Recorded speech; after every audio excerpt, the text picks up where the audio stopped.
The Speaker of the Senate. This is Honorable Kathure Murungi, who also serves as the Senator for Meru County. Upon the commencement of business, we have a small hitch. We don't have quorum this morning.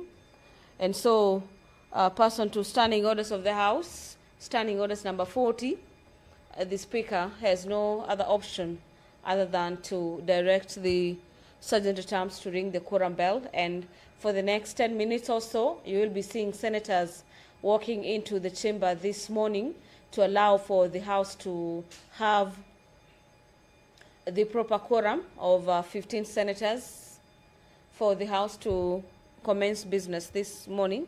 There are about 10, and we need about 5 more for the Senate to commence consideration of the business before it in today's order paper. Away from the debate on the State of the Nation Address 2025, this morning, the Senate will also be debating a motion on the report of the proceedings of parliamentarians' dialogue at the Africa Climate Summit 2023 that was held in the National Assembly's chamber, Parliament buildings in Kenya.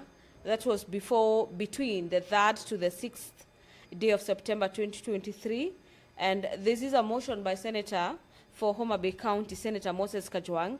And in this motion, he will be seeking to have the Senate note the report of the proceedings of parliamentarians' dialogue at the Africa Climate Summit of 2023 that was held in Nairobi. After the conclusion of that summit, the team representing Parliament of Kenya laid its report on the table of the Senate on the 2nd day of October 2024.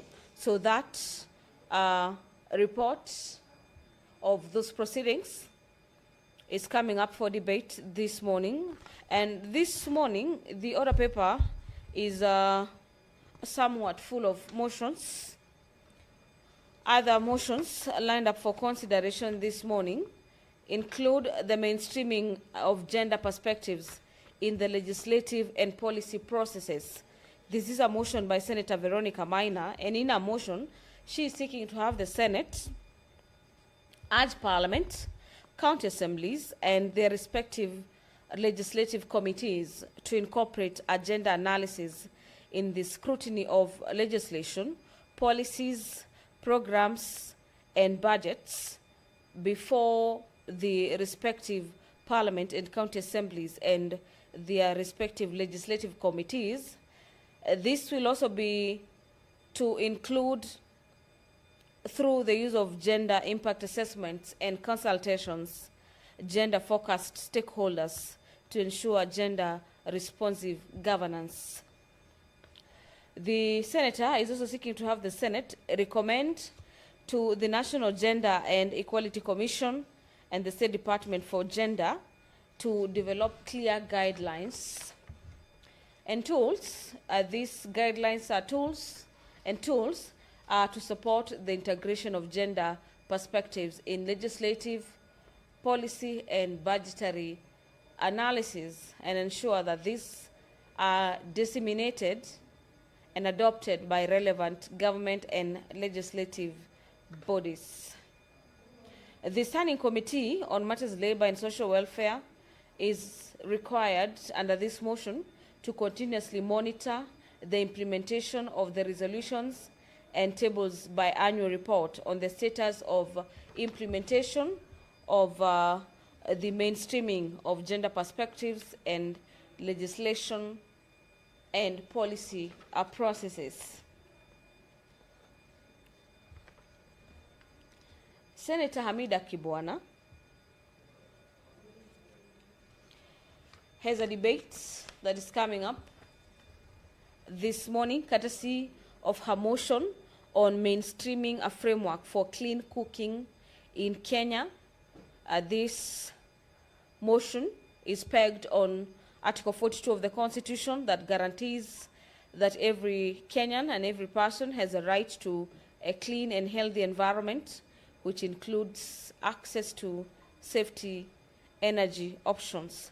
This motion on mainstreaming a framework for clean cooking in the country is seeking to have the Senate resolve a number of things Among the resolutions is that the Council of Governors develops a county-level policy, a framework, budgets that mainstream clean cooking into devolved energy and health function, that the National Treasury, the Ministry of Energy, prioritizes clean cooking in financing frameworks, including result-based financing and blended finance models to de-risk private investments.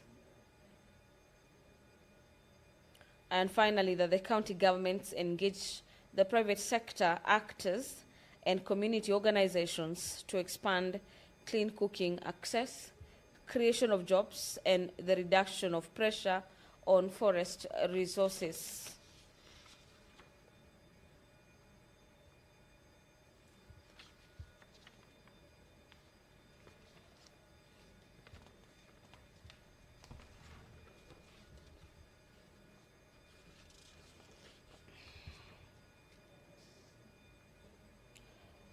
The motion on the report of the proceedings of the high-level political forum of the Interparliamentary Union, IPU, that was held in the New York, United States of America on the 22nd day of July is also coming up for consideration.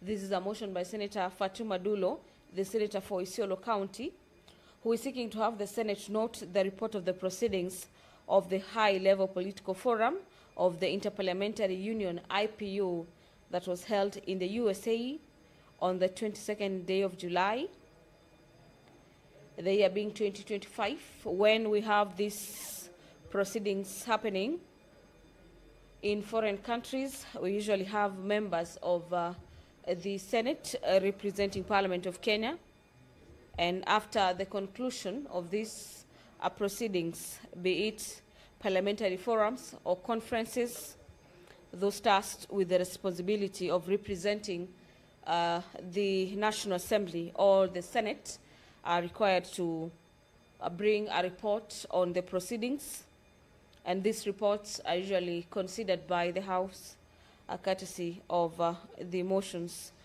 presented by respective senators or members of the National Assembly.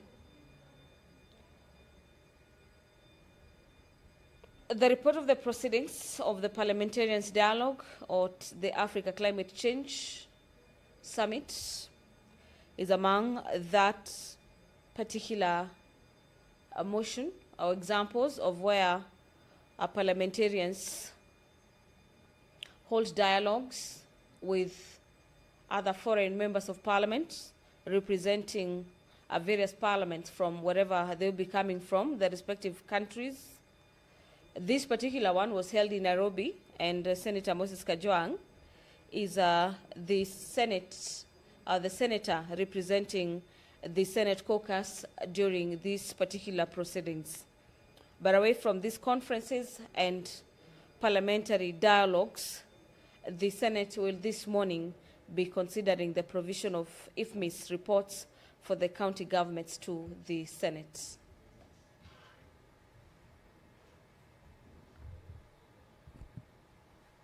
Sanjit, that I'm sealing the quorum bell for a further 10 minutes.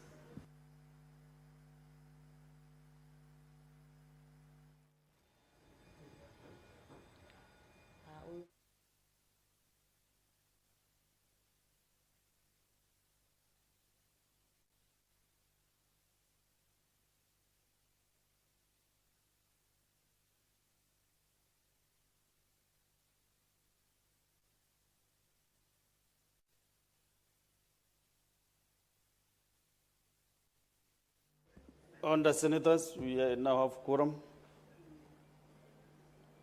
Clerk, read out the first one. Order number 1, administration of oath. Next order. Order number 2, communication from the chair. Next order. Order number 3, messages. Next order. Order number 4, petitions. Next order. Order number 5, papers. Next order. Order number 6, notices of motion. Next order. Order number 7, questions and statements. Next order. Order number 8, Motion. Debate on the President's address to Parliament, second day. Resumption of debate interrupted on Tuesday, 25th November, 2025. Very well. Senator Daniel Manzo, you have a balance of 11 minutes. If you so wish, you can utilize them. Thank you, Mr. Speaker. Mr. Speaker, the presidential debate, that is what we call a sovereign investment. Mr. Speaker, the biggest investment the country can make are the people of Kenya. Mr. Speaker, the lives of people of Kenya is very important, Mr. Speaker. And that's why health comes in very handy. The health of the people, making sure that when people get sick, get treated in good time. And to reduce diseases, Mr. Speaker, you need to have plenty of clean water supplied to Kenyans as required in the Constitution. Mr. Speaker, when there is clean water, it is easier to deal with the diseases. In fact, presence of clean water reduces diseases by half. But Mr. Speaker, what has been disturbing of this regime and of latest, following the demonstrations, Mr. Speaker, a lot of young people were killed in the country and quite a number injured, some of them who are still in the hospital up to today. And the government did very little to assist them so that they may recover from bullet injuries and any other injuries inflicted by security forces, Mr. Speaker.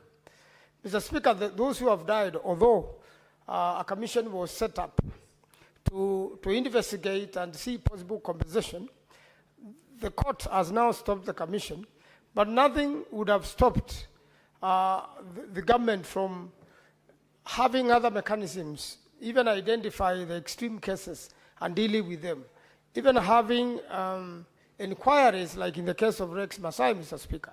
The story of Rex Masai is a very sad one, Mr. Speaker, because Rex Masai was not part of the demonstrations. He was on his way to work when he got caught up.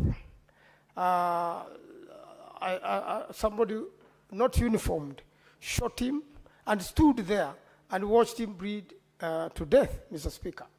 When a family loses a young person who is very prospective, the trajectory of that family changes entirely, and the future of that country changes, of that family changes completely, Mr. Speaker. Mr. Speaker, when we were in the University of Nairobi in the 90s, there were quite a number of riots, and even the university would be closed down. But Mr. Speaker, we did not get killed for participating in maandamano, or even for being around. A lot of times, Mr. Speaker, the students who were caught up were unawares and were not even aware that there were demonstrations around the university. During the regime of Moi, we did not see killings as we have seen now. And I think, Mr. Speaker, Moi will restrain that. There will be arrests. And I remember even up to the year 2000, I will send quite a number of students in Makandara or Kibera courts charged with participating in demonstration, and they were all acquitted, Mr. Speaker. But we did not have killings as it is. Mr. Speaker, for example, if I was caught up in such a demonstration and a police officer or somebody shot me dead, the future of my family would have changed completely. If all the 47 senators here were shot in a university demonstration, then the Senate would be different today, Mr. Speaker. And therefore, there must be a way of making sure no more killings happen for young people who participate in constitutional or constitutionally approved demonstrations or any form of demonstration, Mr. Speaker. It is really not in good faith, Mr. Speaker, for somebody who is not harmed at all to be shot dead. Or at least, there must be another way, but not killing, when dealing with demonstrations, Mr. Speaker. And Mr. Speaker, I do believe, even from those days when you see the demonstration at the university, if you don't bother them, they don't bother you. But the moment you provoke a demonstrator with a gunshot or tear gas, then the whole matter changes and becomes chaotic. And therefore, the law is very clear on what should happen. There should be proclamation. There should be, people should be given time to clear. And then should they fail to do so, the same proclamation having been made loud and clear, then you can go on to safely disperse demonstrators or make sure that property is not interfered with, Mr. Speaker. So what we have seen recently is unprecedented. A lot of people have suffered. Innocent, well-meaning young people like Rex Masai died. There has been some court proceedings on the establishment of those who could be probable or could have participated or could have actually killed him. Mr. Speaker, that's not sufficient. The killer of Rex Masai, in my opinion, is cast forever. The best way to deal with this, if one knows there was a misadventure, they should have come forward and said sorry, and then reconciliation goes on, because once a life is lost, it's gone. But we must make sure in future we don't lose young people in hundreds of them. This is the future of the country. And Mr. Speaker, if we really don't preserve lives, any other plan we have for the nation doesn't matter, because we only plan and make good plans for lives. We must first preserve lives of Kenyans so that we can go on and invest. Mr. Speaker, if you are to help with the so-called selling of state machineries or state properties to raise money for development, Mr. Speaker, an example is Kenya Pipeline. Mr. Speaker, pipeline is a fixed asset, and it is generating a lot of money for the country. Mr. Speaker, the pipeline generates 7 billion shillings every year. It is a private company fully owned by Ministry of Finance, and they make this collection, Mr. Speaker. Unless you expand the pipeline to Uganda, it's a fixed asset. It's working 24 hours. Most probably, unless you sell fuel higher, it can't make more profits as such. And if you sell it to private people, they're the ones who are going to be getting the profits and put it in their pockets. So unless you are expanding to the border and to Uganda and to other countries, Mr. Speaker, that investment by selling it is not going to help the country at all. And any other state corporations be sold for this particular matter, I think is totally misguided.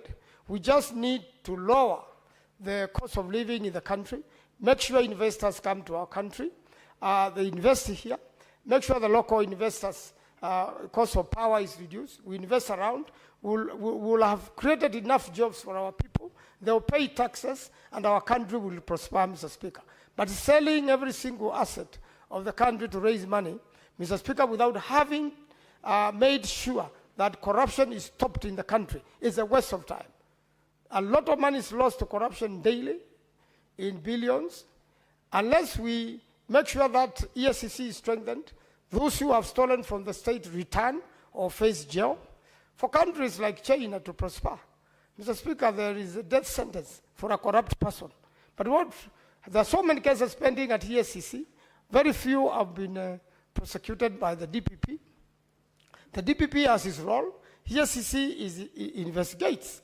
If the investigation is not up to standard, Mr. Speaker, any corrupt person will be acquitted and the monies will never be recovered for the benefit of the state. So our biggest problem, and even what Singapore dealt with first, what Malaysia dealt with first, was corruption. And unless we deal with corruption, Mr. Speaker, whatever sweet things, whatever sweeteners we put about the development in this country, Mr. Speaker, will never happen.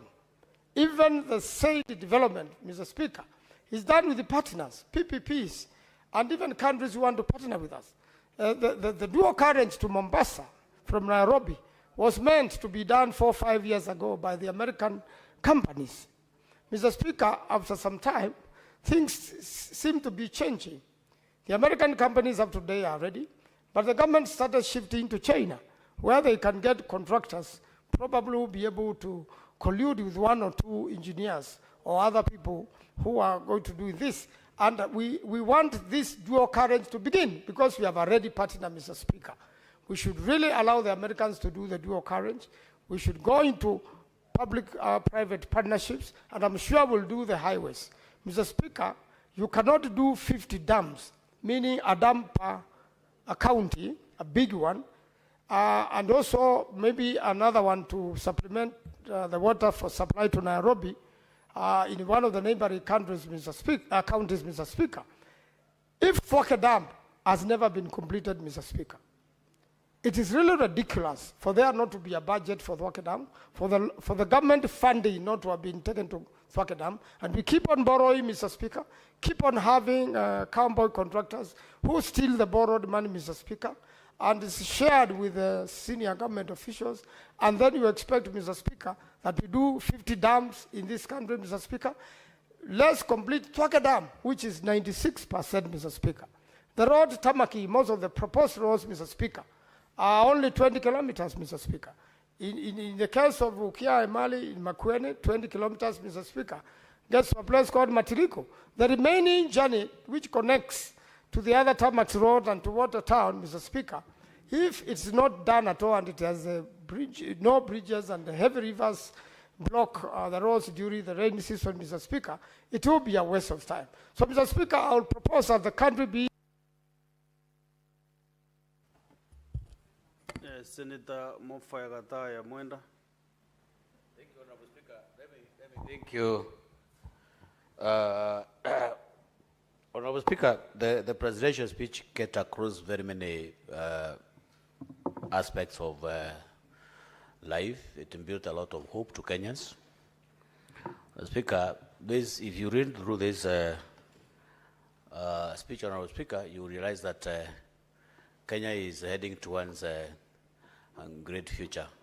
Honorable Speaker, if you look at the resolve that the President has for the agriculture, the resolve the President has for infrastructure in this country, the resolve that the President has for the economy of this country, you realize, Honorable Speaker, that Kenya will never be the same again. Honorable Speaker, if you look at the infrastructure, which is a critical element in as far as the growth of the economy is concerned, the President has captured very deeply on various roads that the President wants to expand, including the Moya Meru Road, which is very critical. This is maybe to open up areas in Meru and some parts of Isiolo, some parts of Embu, and so many other roads that have been captured, Honorable Speaker, including the road that has been promised to be launched. This is the Loni Mau Road, which is going to open areas in some parts of the western part of this country. That is the only way, Honorable Speaker, this country can benefit from this kind of arrangement, Honorable Speaker. Honorable Speaker, I would urge Kenyans to be patient because no, I've had a lot of sentiment expressed by quite a number of people regarding the economy and so forth. But Honorable Speaker, let's be very sincere. We are not where we were in 2022 when this government took over. We have seen some very serious changes. We have seen a very drastic moves, especially in the housing project. We have seen changes in the sham arrangements and so forth. So, Honorable Speaker, it is important for this country to realize that it takes a bold decision, it takes some courage, it takes some serious decisions for leadership to shape this country. We cannot shape the country through rhetoric. And I'm happy that the President has realized this. That's why he has taken some very hard decisions to make sure that some of the projects that have been abandoned by the previous regimes have been initiated, however painful. And I'm very sure in the future, Kenyans will just come to realize that what the President was doing for this country was for the benefit of the generations to come. So I'm happy, Honorable Speaker. On agriculture, Honorable Speaker, I think there are quite a number of issues, including the expanded irrigation projects across the country. And on education, Honorable Speaker, it is also important that you realize that the country is heading towards the right direction. So in this arrangement, Honorable Speaker, I wish to support the President and the government, and I'm happy that Kenyans are going to realize the fruit of these serious and decisions that the government is taking. Honorable Speaker, I thank you and I support. Okay, Senator Wakili Hilary.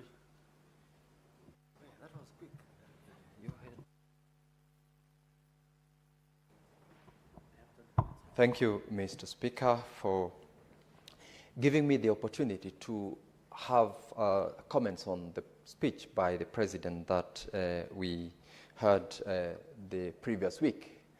Mr. Speaker, I've taken time to read the speech. I listened through the speech on the day the President gave us his constitutional requirement on that particular day. And Mr. Speaker, it reminded me of the Holy Book, the book of Proverbs 29:18, that Mr. Speaker says, where there is no vision, the people perish. In this speech, Mr. Speaker, the President indeed gave a vision to the people of Kenya. He started by saying that he had a story to tell. And the story began by highlighting the journey that we have begun as a country. It started by giving us the promises he made when he campaigned to be the president of this country. It went ahead to explain the things that have been done, the attempts that have been done, and Mr. Speaker gave us a number of statistics in form of what he called hard evidence of what achievements the government has achieved in the period that it has been in power. And I believe that is the beginning of what he called the direction that we would want to take this Kenya forward. Without that vision, Mr. Speaker, I believe I and you and the rest of the Kenyans who definitely had hopes of growth, development, improvement, and also taking Kenya to the next level have for the longest been looking forward to. It is given, Mr. Speaker, that it is not possible to say that whatever the President on that particular day spoke of has an element of clean, unchallenged issues that comes with it. It is one of the places where we all look at as a basis of improvement in terms of economy of the country and the sectors that the President spoke to. And Mr. Speaker, as a Kenyan, as a leader sitting in this House, it gave me a challenge, especially in the specific areas that he highlighted, where he has a vision as a leader and sought for the support, not only of those leaders who are in office, but the rest of the Kenyans to make sure that that is achieved. And granted, Mr. Speaker, we always will have the naysayers. We always will have those who can pose challenges. But the idea behind the speech by the President was an inspiration. He gave us examples of the first world countries. He gave us examples of the Western Tigers, where they were before, where they are now. I believe that history, that example that he picked of not one, not two, but many countries who were where we were almost at the same time as Kenya and where they are now. They have progressed. They have grown not because of anything but the vision that the leaders of those countries have carried and the support that they have achieved from reaching out to the rest of the residents of those countries for them to be where they are. And of course, when he said it can be done, it is possible that it can be done. It cannot be done by one person. It cannot be done by himself alone. It can be done by the rest of us as Kenyans and as leaders in this House. I think he posed to us a challenge, which challenge I believe most of us, those who have spoken to this speech, have said it. Some have said this was a speech which did not have programs specific to implementations, but I listened to it, I've looked at it, and I know it is a speech that inspires many to ask of ourselves, what is it that we can do at our level to support this vision, to support the programs that have been started, so that those who are ongoing are implemented in conclusion. Those who are yet to start can be started without necessarily getting obstacles that will derail the implementation, and ultimately it will derail the benefit that we are looking at as Kenyans. Mr. Speaker, to be very specific in a number of the areas that the President highlighted, it would be prudent of me to also pick them, because he told us that he's convinced that where we are is the beginning of most of the ideas that he had. Having said that, he has a story to tell. He also gave us a progress report on a number of issues. Mr. Speaker, among the areas that the President gave us highlights as areas where we have progressed is the inflation of this country, which was at 9.6% in the year 2022 when he got into office, until where we are now at 4.6. I believe that every Kenyan do appreciate the fact that we are not where we were in the time the President William Ruto and Kenya Kwanza government took office. This is an improvement that is supported and everyone acknowledges. At least, Mr. Speaker, we are speaking, if we are not even agreeing with this speech, we are speaking about an improvement. Whether it is 4.6 as is laid out in his speech or 9.6, the conversation is that the condition of this country in terms of inflation is not where we were 3 years ago. It might not be where he said, which I dare to say it is, because the statistics that he gave us, the statistics that we do have in form of the exchange rate of the dollar, for example, Mr. Speaker, was at the time of him taking over power 167. It was soaring. Right now, it has been stable for the last almost 1 year at 129. That, in my view, Mr. Speaker, is an improvement that we cannot ignore. The GDP of this country has grown. It continues to grow. And, Mr. Speaker, the President said this is the report card that is asking Kenyans to support and ensure that whatever programs that is laid out needs the support, needs the implementation of the Kenyans to make sure that we improve and we sustain that improvement going forward. Mr. Speaker, the aspect on the agriculture, because he highlighted 3 specific things. He spoke about agriculture, spoke about education, spoke about the infrastructure. And Mr. Speaker, it is indeed true, and it's a fact, that implementation of the subsidy program on agriculture has improved the food production. It has improved cash payments to those farmers, whether in the coffee sector, sugar sector. It has largely grown from where it was to where it is now, courtesy of this program that was implemented by the government of President William Ruto. I come from a tea growing zone. The statistics he gave us in paragraph 49 of his speech spoke about an improvement of from 138 billion in the year 2022 to Kenya shillings 215 billion in the year 2024. This, Mr. Speaker, is, according to his speech, a 56% improvement in the tea sector.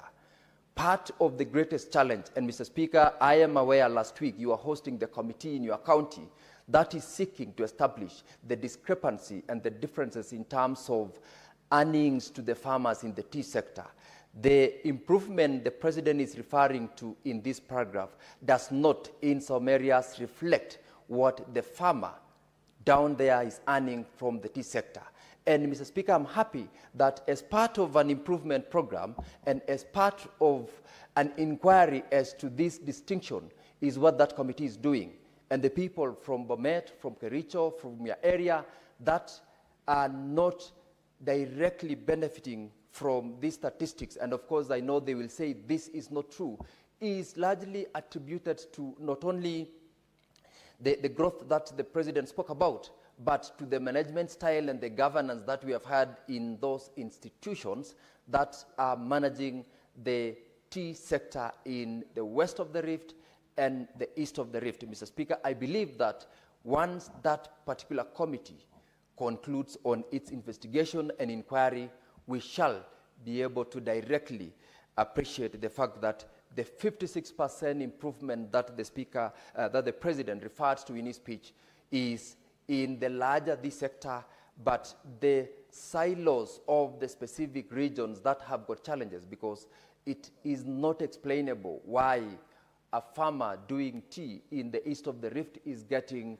a price of 57 plus Kenya shillings per kilogram, while the other one is getting even less than 50% of that. Mr. Speaker, I believe this will be one of those things that we are putting the team that is involved in that committee to give us an appropriate explanation as to why the discrepancy and why the difference in terms of an alleged improvement of 56% when the farmers are saying we are not directly benefiting from this particular sector.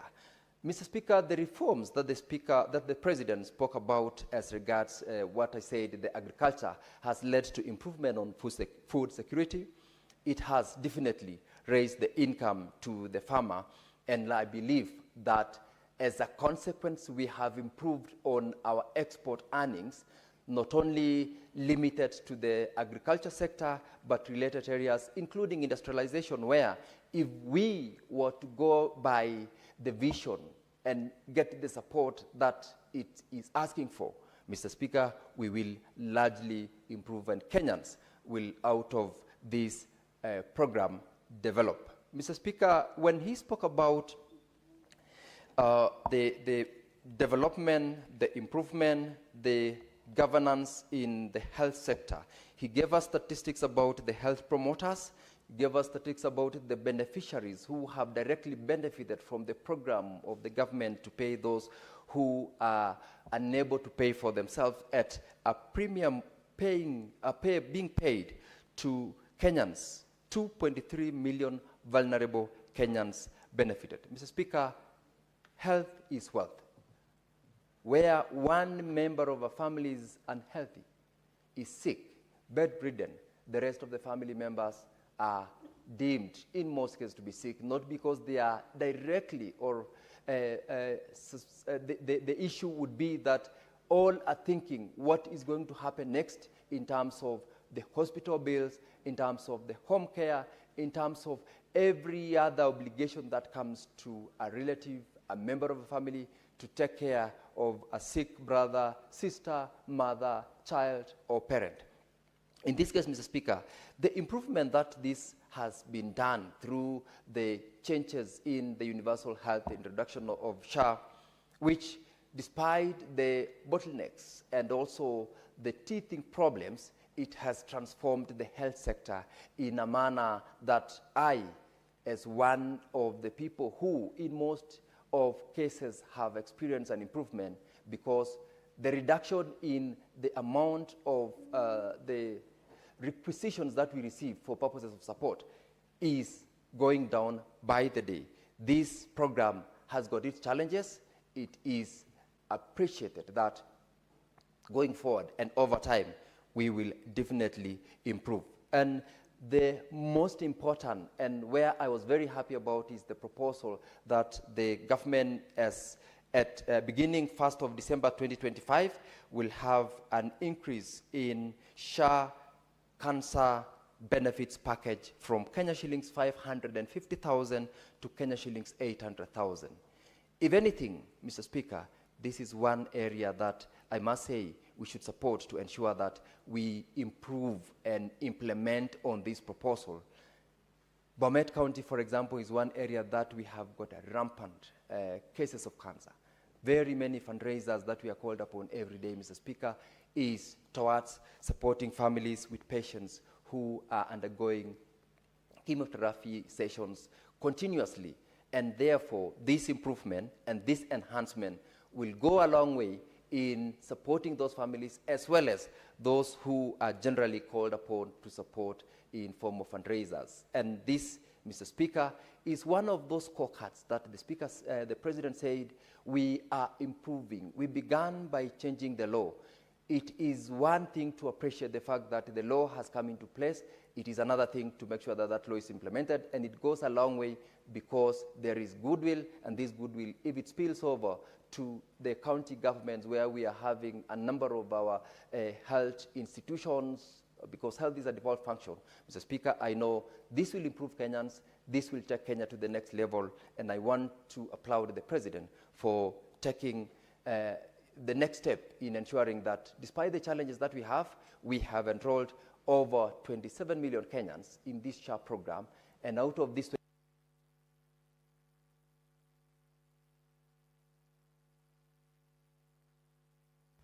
Senator Wakiri, you are not observant on your timing. Let me give him 30 seconds to put a full stop.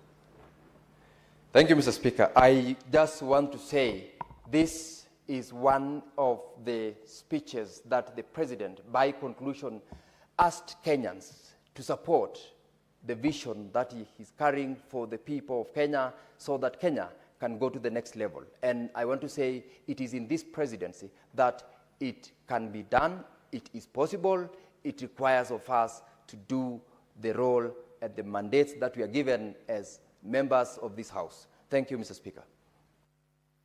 Next is Senator Okoiti Andrew Omtata. Mr. Speaker, sir,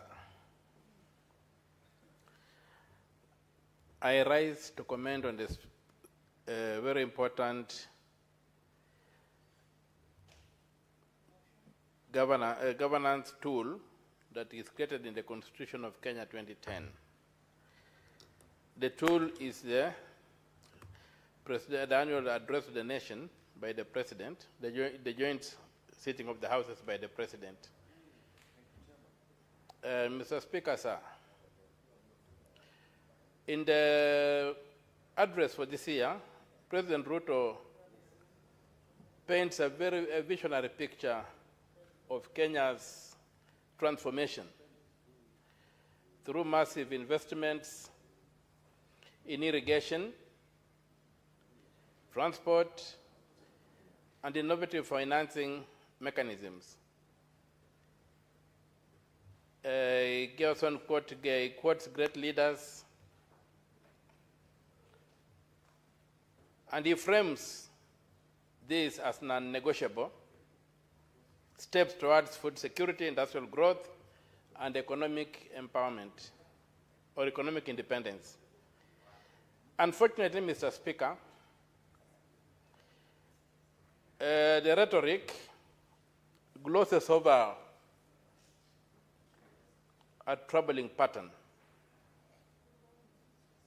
of promising on infrastructure while under-delivering amid corruption scandals, fiscal recklessness, and deepening inequality. With Kenya's public debt exceeding 11 trillion, with a huge component of which is odious, cannot be traced or tied to any project, youth unemployment reaching levels that could not even be imagined,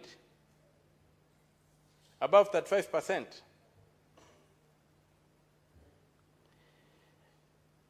The priorities the President presents will make the situation worse and not resolve them. And so, Mr. Speaker,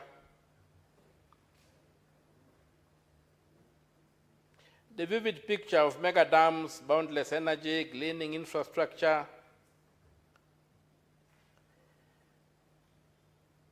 must not blind us. The grandeur of vision must subject itself to critical blueprint. Where is the blueprint to achieving what the President promises?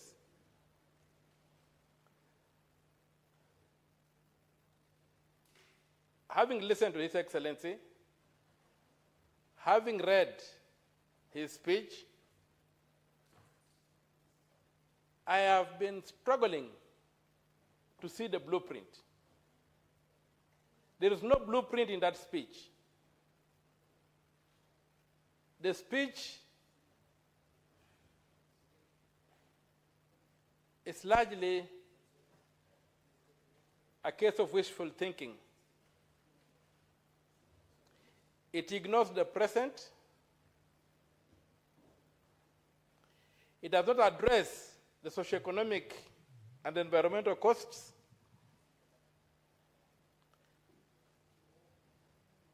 And then the mirage of financing. A debt trap by another name is being given to us as a promise of a bright future. They look at privatization as the panacea. Has no basis. Privatization, we have had privatization in this country. I come from Western Kenya. We had Mumias Sugar Company, thriving, a blue chip company, fully owned by the Kenyan state, privately managed by Booker Tet. Then what happened? We were told to privatize. Mumias Sugar Company was privatized. Go to Mumias today, see what is there. The company was ripped apart.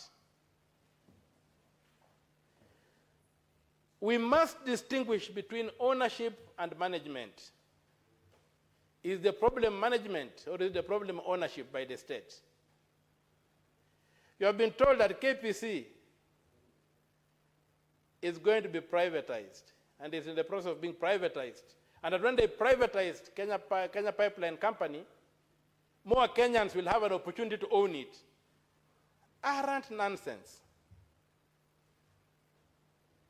I thought that right now, all Kenyans own KPC. When it's owned by the ministry, by the state, it's owned by every Kenyan. Where does the narrative come out that KPC, when being privatized, will now result in more Kenyans owning it? Unless we're talking about privileged and well-connected Kenyans capturing it, state capture, capturing those assets.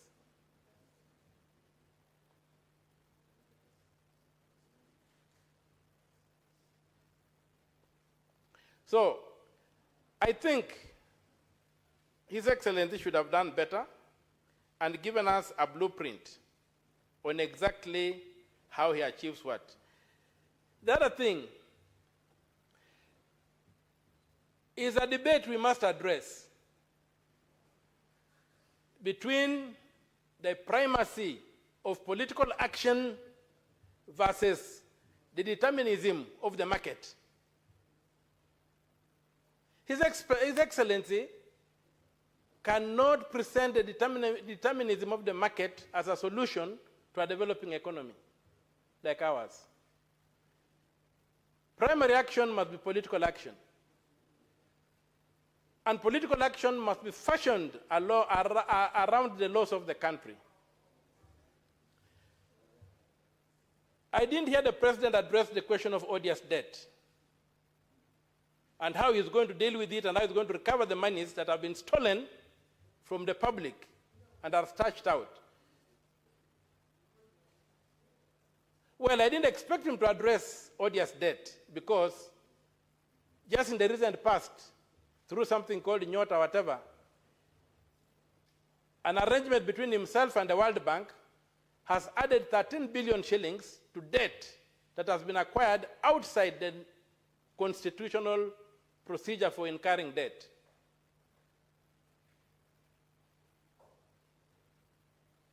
He's bribing the population with handouts. No formula, no blueprint, no marking scheme, no way of monitoring and evaluating what is going on. Total chaos. Chaos cannot be the crucible from which you can fashion development. If we want to develop, we must imitate the developed.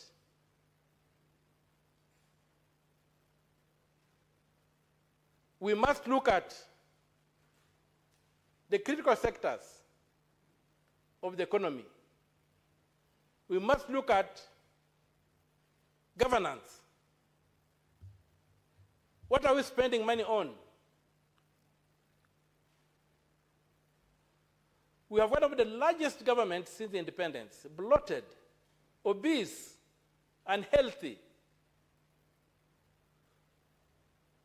Too many principal secretaries, duplicious, doing nothing.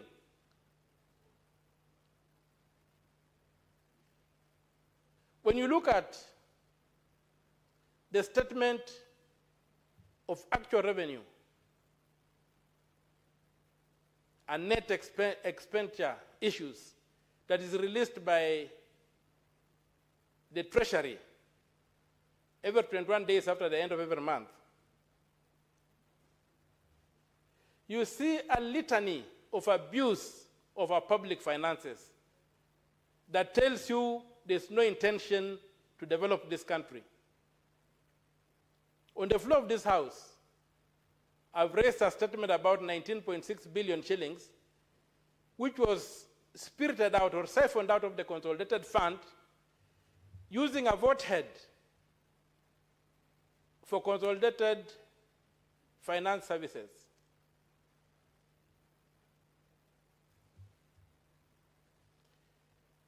Mr. Speaker, it's a very sad day for me. It was a very sad day for me sitting and listening to that speech.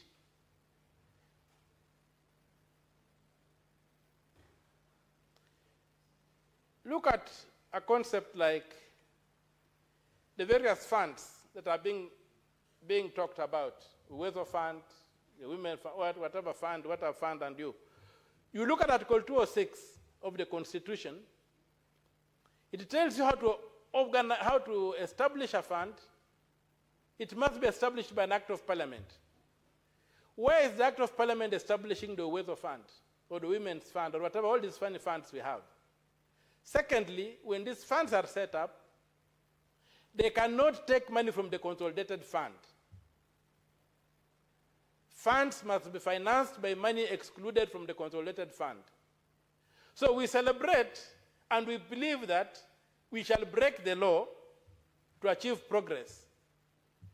There is no choice between the law and development in this country. There's no choice. If we want to develop, we must follow the law. If we don't want to develop, then we break the law. There's no choice. The law and development are not mutually exclusive. The law and development are two legs upon which this nation must walk, assuming the nation is a human being. If there are four legs, if it's a four-legged animal. So, His Excellency's speech to me was simply a public relations exercise. It was simply for him to demonstrate his skills at public speaking. He speaks very well in the public, and he did well. But it was devoid of substance, devoid of a blueprint, devoid of a marking scheme.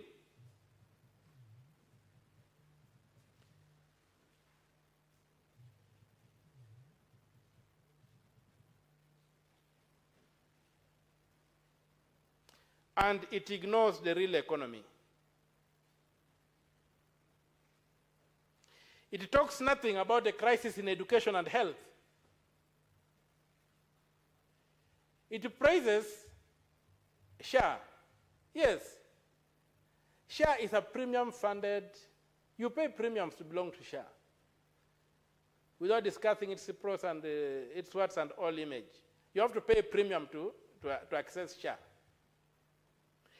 On the other hand, it's masquerading as universal health care.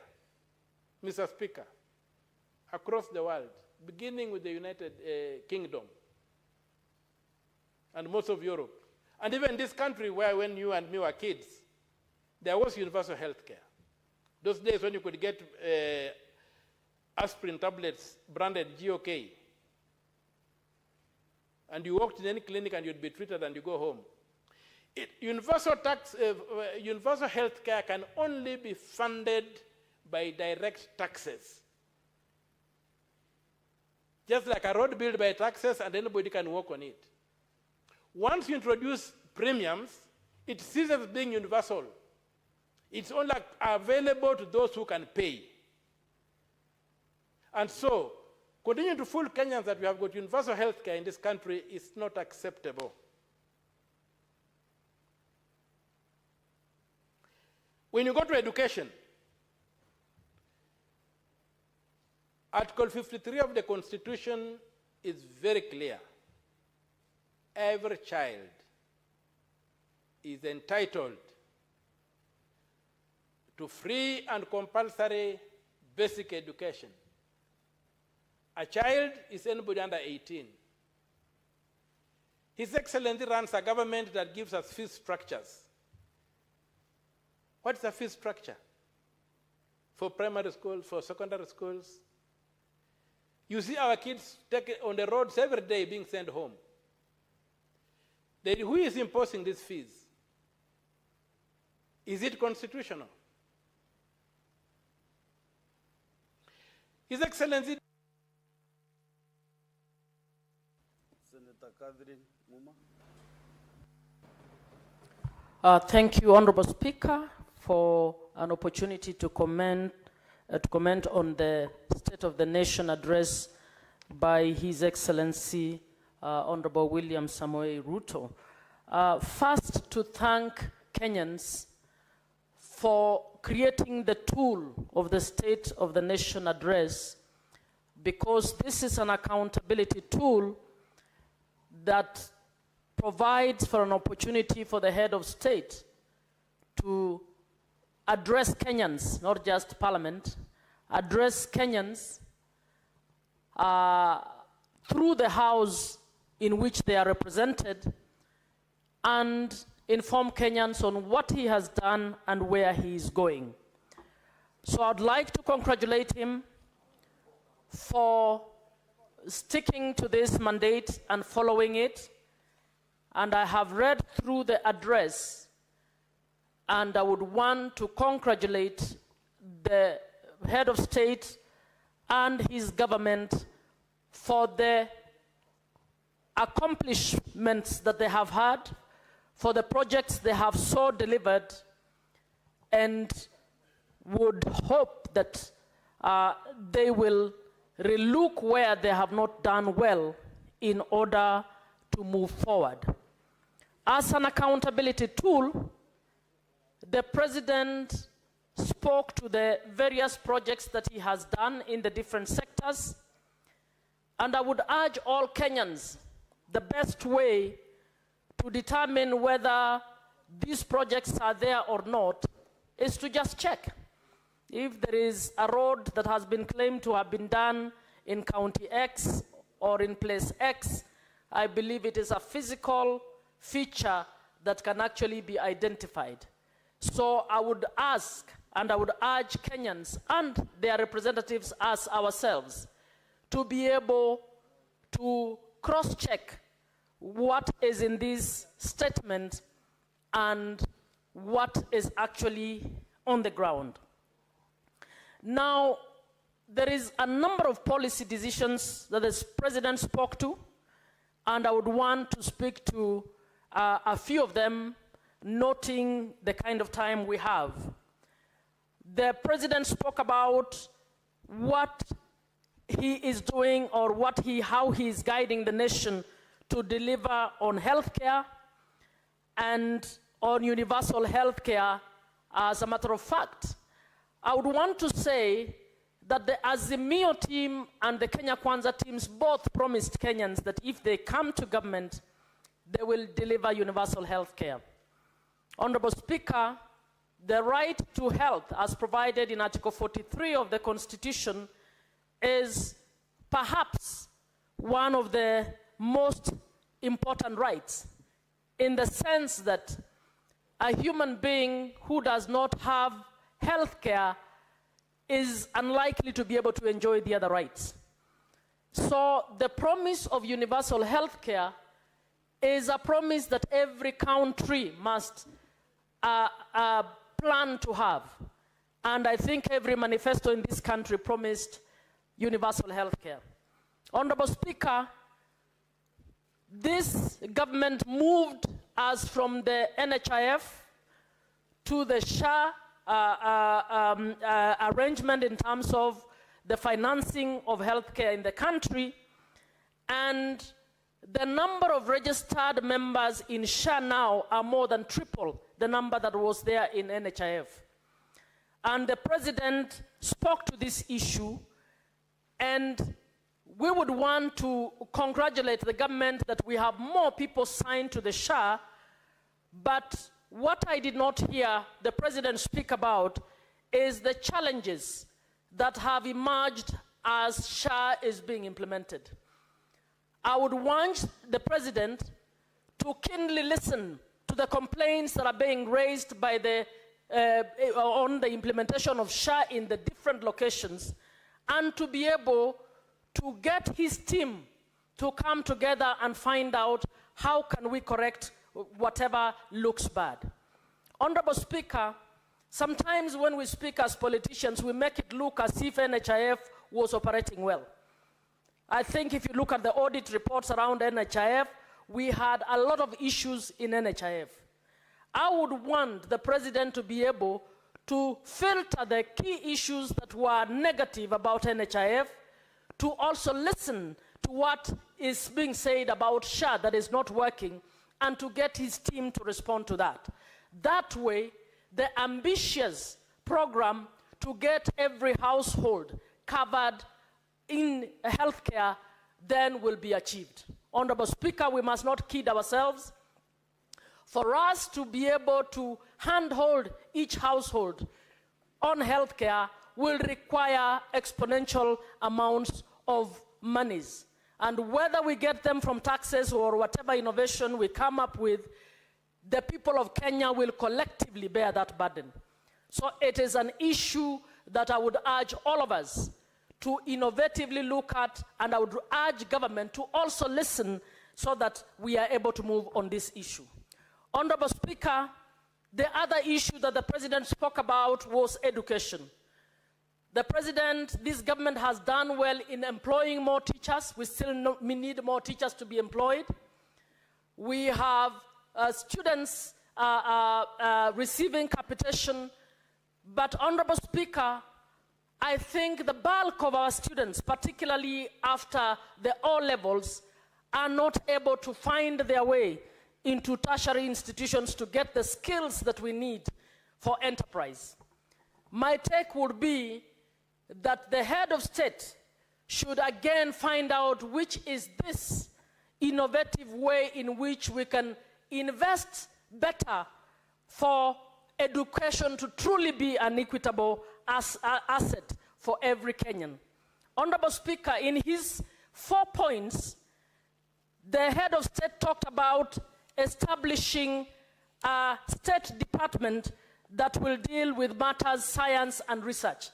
I would want to congratulate the President for this, for the reason that the world is now being driven by technology, digital technology in particular, and science is what we require right now to operationalize the industrial parks that we've been speaking about.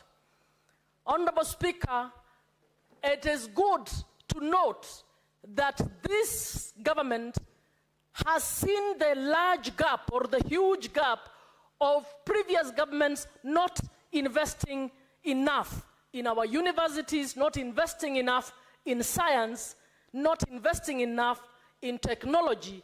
And I would hope that that promise, which is the first among his 4 points, next steps, will be taken seriously.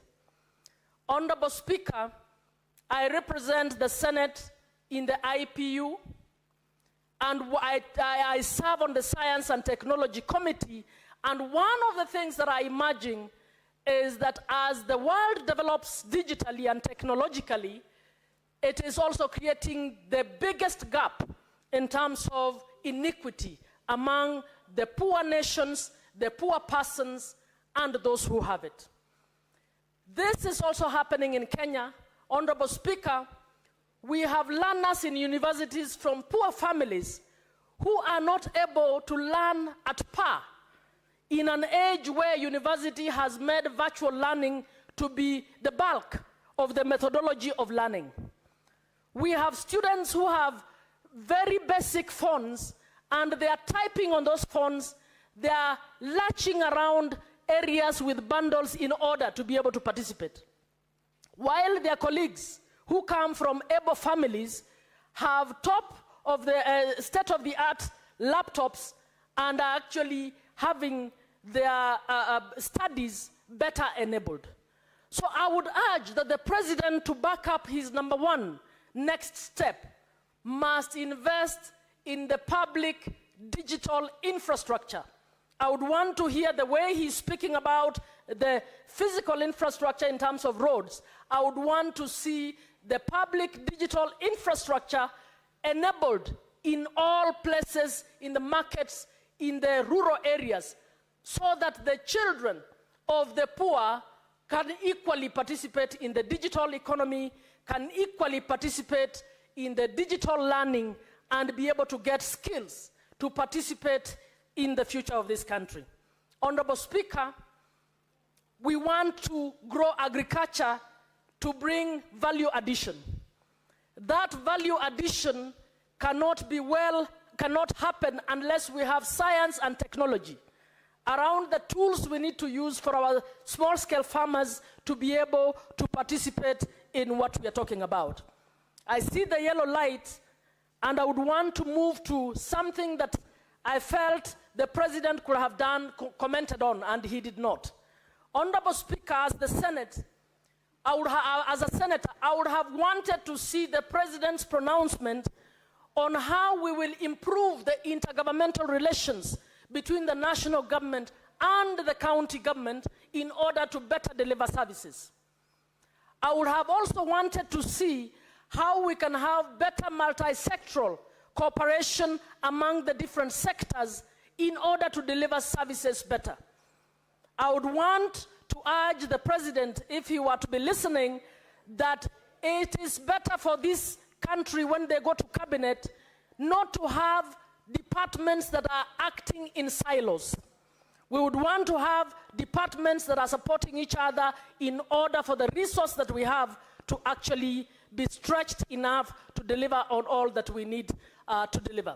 I would also want to urge, on the point of science and technology, that the Senate and the National Assembly actually set up science and technology committees to be able to oversight the department that is coming up on science and technology, because that is going to be the key driver of where we are going next. And as you can see, it is the number one next step for the president.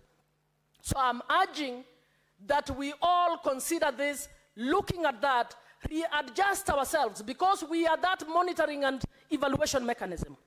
We are that oversight mechanism that should be assisting to see whether we can hold the president accountable to what he has said.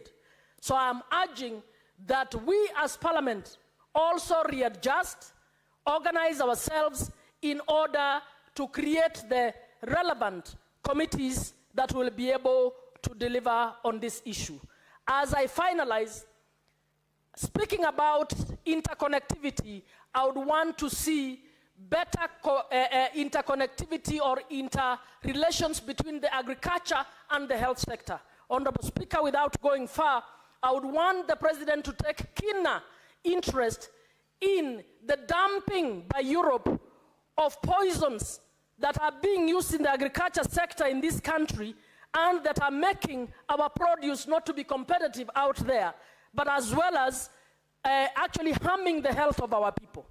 I would want to see him be champion an operational scheme, a regulatory scheme, noting that national government is the one in charge of regulations, to ensure that we put in place standards that are not poisoning our people, harming our health, but also making us not to be competitive in terms of our produce that we are exporting to other countries. So even as I speak to this, I would want to see the president picking these issues that are actually harming us and encouraging the kind of regulation that will enable us to be able to work on this. Finally, I was disappointed. I would have wanted to listen or to hear the president speak broadly about the issue of security, particularly excesses within the police. It would have helped, and I make reference to the 10-point that we have, 10-point agenda that we have as ODM with the Kenya Kwanza government. We are keen, being a rights-based party, we are keen on ensuring that we get justice for those who have been harmed where excessive force was used. It would have been kind for the president to speak to the issue of security in this country, to assure the people of Kenya, particularly the youth of Kenya, that as we move forward, we are creating the necessary discipline within our forces to ensure that, one, we exercise our democracy in a manner that befits the constitution of our country, but at the same time that we are training our officers to actually just do their job without the excesses. So as I finalize, I look forward to a greater oversight mechanism, which I believe starts with this House. It is not an oversight that is established by the president, but it's an oversight that must be established by this House to be able next year to hold the head of state accountable to say, you said you would do this, did you? Very well, next is Senator Mudiki Alexander Munyi. Okay, asante Bwana Spika kwa kunipa nafasi niweze kuchangia mjadala unaoendelea kuhusu statement ambaye rais alisoma siku ya Alhamisi. Ni kushukuru sana kwa sababu ya serikali ya Kenya Kwanza, ya William Ruto, na pia serikali ya muungano na ile kazi amefanya kwa kipindi ya miaka 3. Kwa sababu yeye naweza kusema ni shujaa, kwa sababu isipokuwa ni Mwenyezi Mungu hatungekuwa tumefika pahali tuko, kwa sababu alijaribu sana wakati tulichagua na kulitokea vita ya hapa na pale, lakini baadaye akakumbali pia watu wa opposition kama ODM yaweze kuingia kwa serikali, na hata kama watu wengine walikasirika, saa hii bali tuko tunaendelea vizuri sana, kwa sababu ni serikali ya muungano ya William Ruto, na pia mawaziri na pia makamu wake Profesa Abraham Kithure. Mambo mengi kutoka kwa hii kipindi ya miaka 2 tumeona tukiendelea vizuri. Kwa hivyo ni pongezi kwa rais wa Kenya kwa kukubali kufanya na kila mmoja na kufanya na kaunti zote 47 na pia magavana wote. Kwa sababu ingekuwa ni watu wengine hatungekuwa tumefika pahali tuko, kwa sababu angekubali watu wa opposition wakuje kwa serikali. Kwa hivyo mimi naunga mkono kwa ile kazi anaendelea kufanya. Na pia mimi nakosoa wale watu wanapinga hii serikali kwa sababu ya budget mpaka ingekuwa kubwa sana Bwana Spika, kwa sababu anafanya na kaunti zote, afanyi na wale watu walimchagua, wale wa kumchagua na walimchagua anafanya pamoja. Kwa hiyo Bwana Spika, naunga hii mjadala mkono. Bwana Spika, yale aligusia ni mambo ya agriculture, na mambo ya agriculture katika kwa hii kipindi inaendelea vizuri, na ninaongea kuhusu agriculture kwa sababu Bwana Spika ni mimi mwenyekiti mdogo wa kiti ya mambo ya agriculture. Mambo ya agriculture Bwana Spika, kwa kipindi ya miaka 3 wakati hii serikali iliingia kwa uongozi, mambo ya kahawa, manjani, makandamia, masiwa na vitu vingine ilikuwa bei ya juu. Na pia tunajua mambo ya agriculture iko kibao kwa hii serikali, kwa sababu kila mtu ule ameenda nyumbani na ule anjaenda, ule anafanya kazi na ule afanyi. Saa hii mambo yote imerudi mambo ya agriculture. Na saa hii kama kahawa ilikuwa pesa kidogo, na saa hii kilo moja inatoka shilingi 150. Mambo ya manjani ilikuwa 40, saa hii inatoka 70. Mambo ya maziwa ilikuwa 35, saa hii Bwana Spika inatoka 45, na tunataka iendelee mpaka ifike shilingi 50. Bwana Spika aliongea mambo mengi sana mazuri ya agriculture, kwa sababu Bwana Spika kitu inaitwa kama ni fertilizer ilikuwa shilingi 7,000, na akang'ang'ana Bwana Spika, saa hii subsidized fertilizer inafikia mwananchi masinani ikiwa natoka 2,000 na 2,500, na pia mahindi na vile vitu ya kupanda pia tumeona ikienda masinani. Kwa hivyo mambo ya agriculture inafanya vizuri. Yale akuhusia Bwana Spika ni mambo ya mirasu kumugoka, na tunaomba pia wakati ule mwingine anjaribu kusaidia pia wale watu wanalima mirasu kumugoka, ndio iwe variation kama sile vitu zingine, na pia kutafutia watu wale wanalima mirasu kumugoka soko uko nje kama vile manjani, kahawa na kila kitu inafanya kuhusu agriculture. Kwa hiyo Bwana Spika, mambo ya agriculture amejaribu sana, na mambo mengine amejaribu. Bwana Spika, mambo mengine aligusia ni kuhusu afya. Kutoka mambo ya afya alisema mambo ya saa, na saa imesaidia watu wengi sana. Wale watu wote tumeona Bwana Spika, mambo ya saa, tunajua vijana wetu wale wanaendesha mbonda wakigongwa na gari.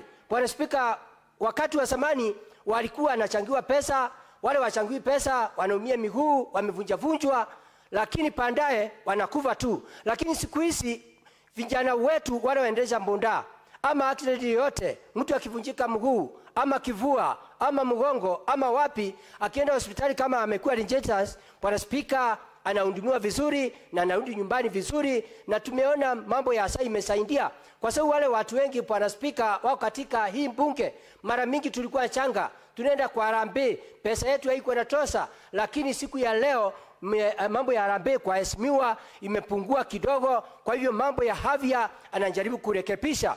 Bwana Spika, mambo mengine aligusia ni mambo ya parapara. Mambo ya parapara katika kaunti 47 hakuna saa hii parapara ile kidogo ambaye sinaenda masinani, nyingi zimeenda kuwekwa lami kwa sababu alisema atafanya na kaunti zote 47. Bwana Spika, mambo ya dual carriage, ingekuwa ni marais wengine wangekuwa na mambo ya kuganya kaunti na wale wengine.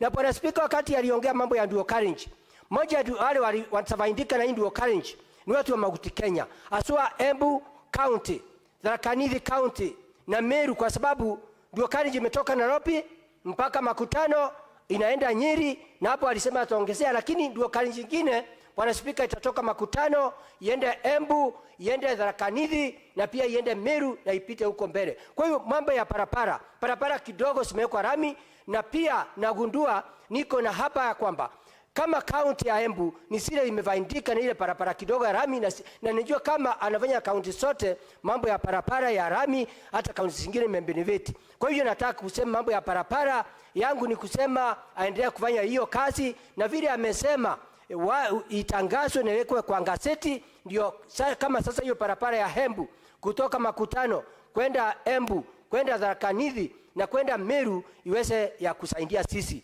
Pia Bwana Spika, na munga mkono kwa sababu kuna daranza ambaye ya Tharaka Nithi ambaye imeua watu wengi sana, na ninajua hata kama siku wako siku aligusia, ningeomba hata kama hiyo itasaidia watu wa Meru na wa Embu na wale wengine, kwa sababu imeua watu wengi.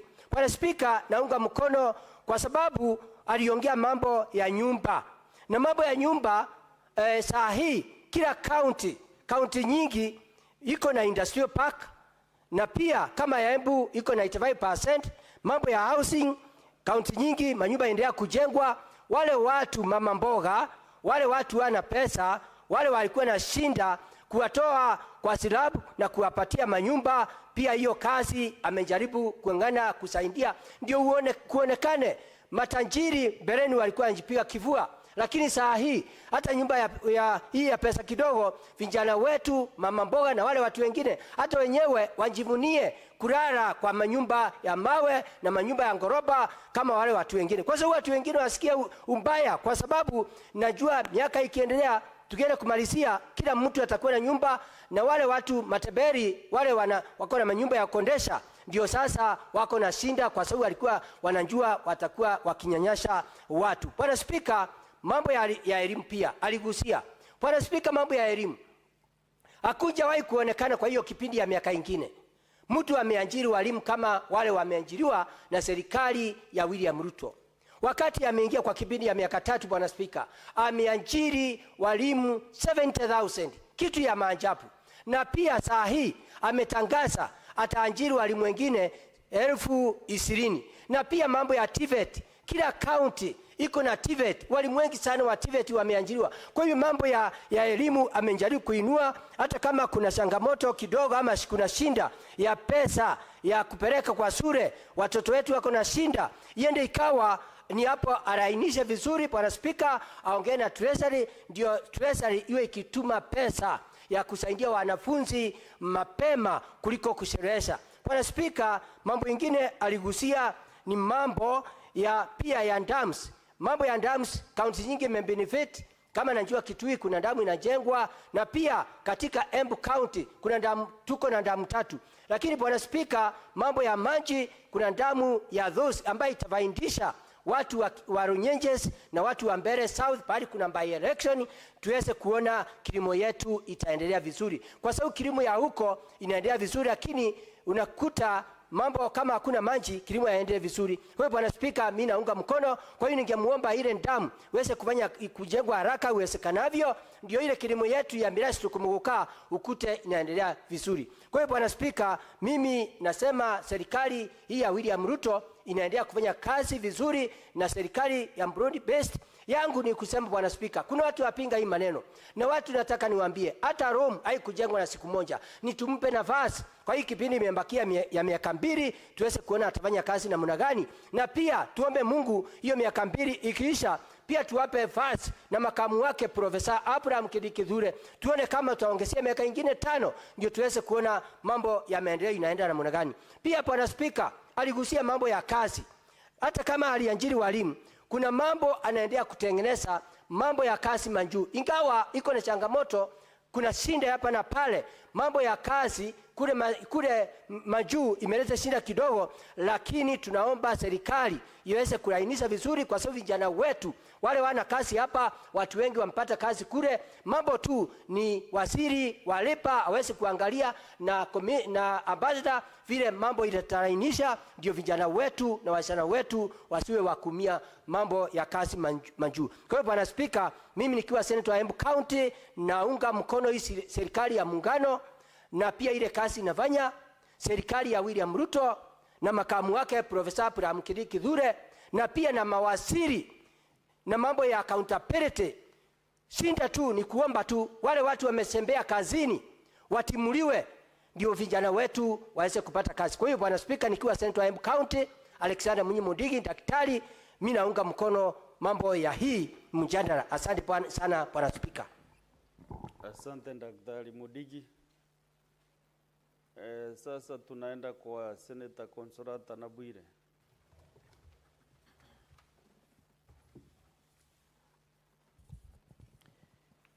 Thank you, Honorable Speaker, for this opportunity to contribute towards the State of the Union Address, otherwise known as State of the Nation Address by His Excellency, President Dr. William Samoei Ruto on 20th of November 2025. I want to back what most of the senators have presented in lauding the policy decisions that are value-loaded as presented by His Excellency. And I have tried to summarize them, and I realize they are pegged on social amenities, all revolving around health, education, infrastructure, irrigation, food security, and technology. I'm encouraged by the deliberate measures the government has taken to secure equity, social justice, and dignity for all. I come from a county that has various categories of citizens, where we have women, we have youths, we have the elderly, people living with disabilities, which are normally encompassed in a bracket known as the vulnerable groups. And these groups keenly listened to the presidential address, and over the weekend when I went home, I think for the first time I received some positive comments from the address by the president, despite a few whispers of maybe due to uncompleted projects or some that are underway.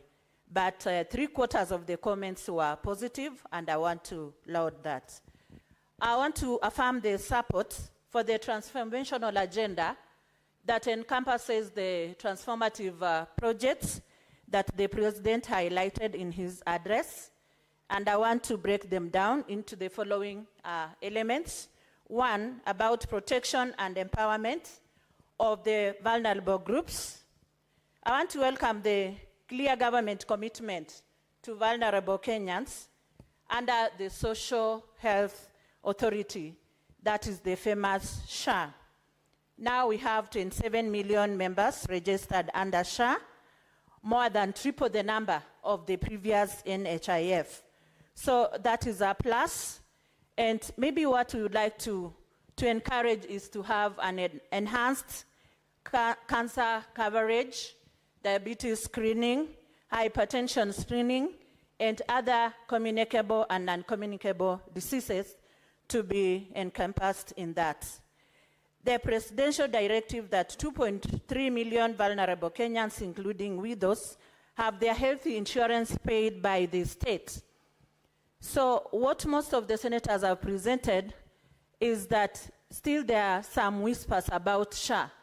So maybe the relevant authorities, we cannot keep directing everything to the president. He has delegated some of these duties to the cabinet secretaries, the PSAs, and all those other members that represent various ministries and departments. So it is a clarion call that the members they roll up their sleeves in overseeing the work in their departments.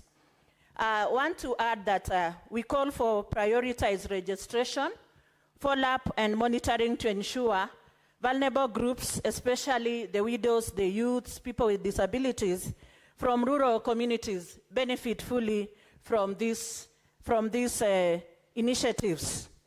We also want to advocate for targeted economic programs for widows, including access to Hustler Fund, credit repair, and MSE support. Widows, women, and other vulnerable groups normally have a challenge. Therefore, in this address, we want to point out that there is need to advocate for to encourage the rollout of legal support structures for widows, especially who are facing land disputes, inheritance issues, or economic exclusion. And as a leader, I also advocate the same for the widowers, because we have widows and widowers. Although from the community where I come from, widows outweigh the widowers. But still, we have to support them because there are some who are very vulnerable.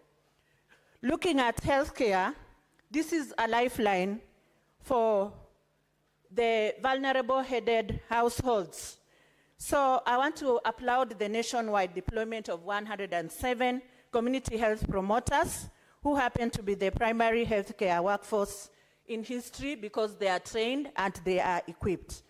Healthcare is the foundation of human dignity under SDG number 3 and under our constitution. That is from Article 43 of the Constitution of Kenya 2010, Clause 1A up to F, number 2 and 3. It highlights the economic and social rights.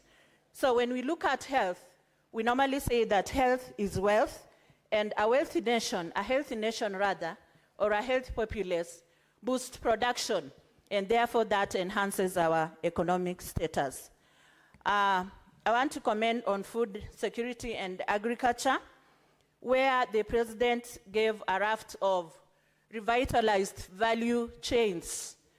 Remember when he came in office, people were scampering around with sufurias on their heads. I come from a community that embraces food in all aspects, not just for eating, but also as an income-generating activity, since we grow a lot of agricultural products, like we have sugarcane, we have coffee, we have tea, we have maize, and maize is our staple food in Bungoma County. So I want to thank that.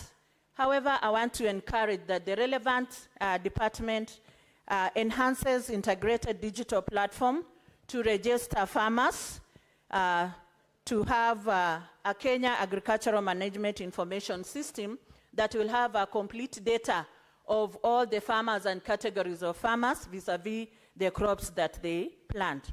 So agriculture is the backbone of our economy in Kenya, and therefore I want to laud the President for having a keener eye on it. I also want to comment about affordable housing and markets. I come from a community that embraces good housing and even entrepreneurship. They are very much into business, and we have to support the 230 affordable houses and 276 new markets that will provide dignity, safety, and income for women in Bungoma County, especially the widows and other entrepreneurs. We have several market stalls in Chwele, in Chepkube, in Kandui, in Mount Elgon, in Kamkuywa, in Webuye, in Tongaren, and in Bumula. So we want to emphasize housing and market infrastructure as tools for real social protection. Then we have MSMEs, Hustler Fund, and Youth Opportunities, where we saw the President the other week launching the Nyota program or initiative in Mumias. So 80 billion has been dispersed through the Hustler Fund, with millions removed from CRB lists. Most of them had been blacklisted, but the President has made an effort to ensure that they are removed from the CRB lists in order to enable them to access credit facilities and boost their businesses. In line to this, I want to encourage the creation of a widows' economic empowerment window within the Hustler Fund. Sorry, am I out of time? Not yet. Thank you. And I also want to comment about education. Having been a teacher, I really embrace the value of education in all aspects. We laud the President for whatever efforts he's put in place to boost education, despite the whispers that the funding model has hitches. And I'm so sure our President is keen on it, and he'll have to remind the relevant department, or rather ministry, to look at where the hiccups are and to improve on it. That relieves the pressure on single mothers, widows, and all those vulnerable groups that have got school-going children or that have the tertiary, college, or university students. I want also to support the massive teacher recruitment and student-centered funding model, and encourage that the teachers' welfare is improved right from ECDE to up the other levels of education. Otherwise, it is a good move. About water, dams, irrigation, and all that, I think this one is a backbone for rural women, and it boosts their agricultural production, and it also even enhances our environment as we are looking at the environmental tree cover, environmental protection, and conservation. Lastly, let me not forget about digital transformation. We are in a techno-savvy space, and I want to applaud the expansion of fiber networks, digital hubs, and e-citizen services, which have gone to an extent of benefiting even the rural businesswoman by lowering the compliance costs. However, there's need to have capacity building for them, since most of them are not AI compliant. So there's need to have capacity building and awareness programs to enable them advance to this level. Relevancy to Bungoma County. Bungoma farmers have benefited from subsidized fertilizer, improved maize harvest, and dairy sector reforms. The expanded TVET training and digital hubs directly support the county's youth, including orphans and children raised by widows. Bungoma's MSE and cross-border traders, especially widows and women in markets like Chwele, Webuye, Sirisia, Kimilili, Tongarin, Kandui, Kamkuya, Kapsokon, stand to gain significantly from modern markets and hustler funds. So as I wrap up my presentation, I want to say that as we implement these milestones, we give special priority to mapping, registering, and supporting women, especially widows, youths, people with disabilities, the elderly, so that they fully benefit from these historic reforms. I support. Thank you. Next is Senator Kisang William. Good. Thank you, Honorable Speaker. Honorable Speaker, I also want to make comments on the President's State of the Nation address that we had last week, Honorable Speaker, in the National Assembly for both houses. Honorable Speaker, it is good to note that for the last 3 years, when Kenya Kwanza government came in and the President took over as the 5th President of the Republic of Kenya, the state of the economy, Honorable Speaker, was very bad. It was in deplorable state. In fact, if you remember very well, during campaign, we had shortages of fuel. In fact, it was by the grace of God that we were able to get petrol or diesel to do campaigns during that particular time, Honorable Speaker, because there was shortage of fuel across the country. Not because we were unable to import fuel, Honorable Speaker, it is because the country was shortage of dollars. There were no dollars in the country. Central bank had run out of dollars.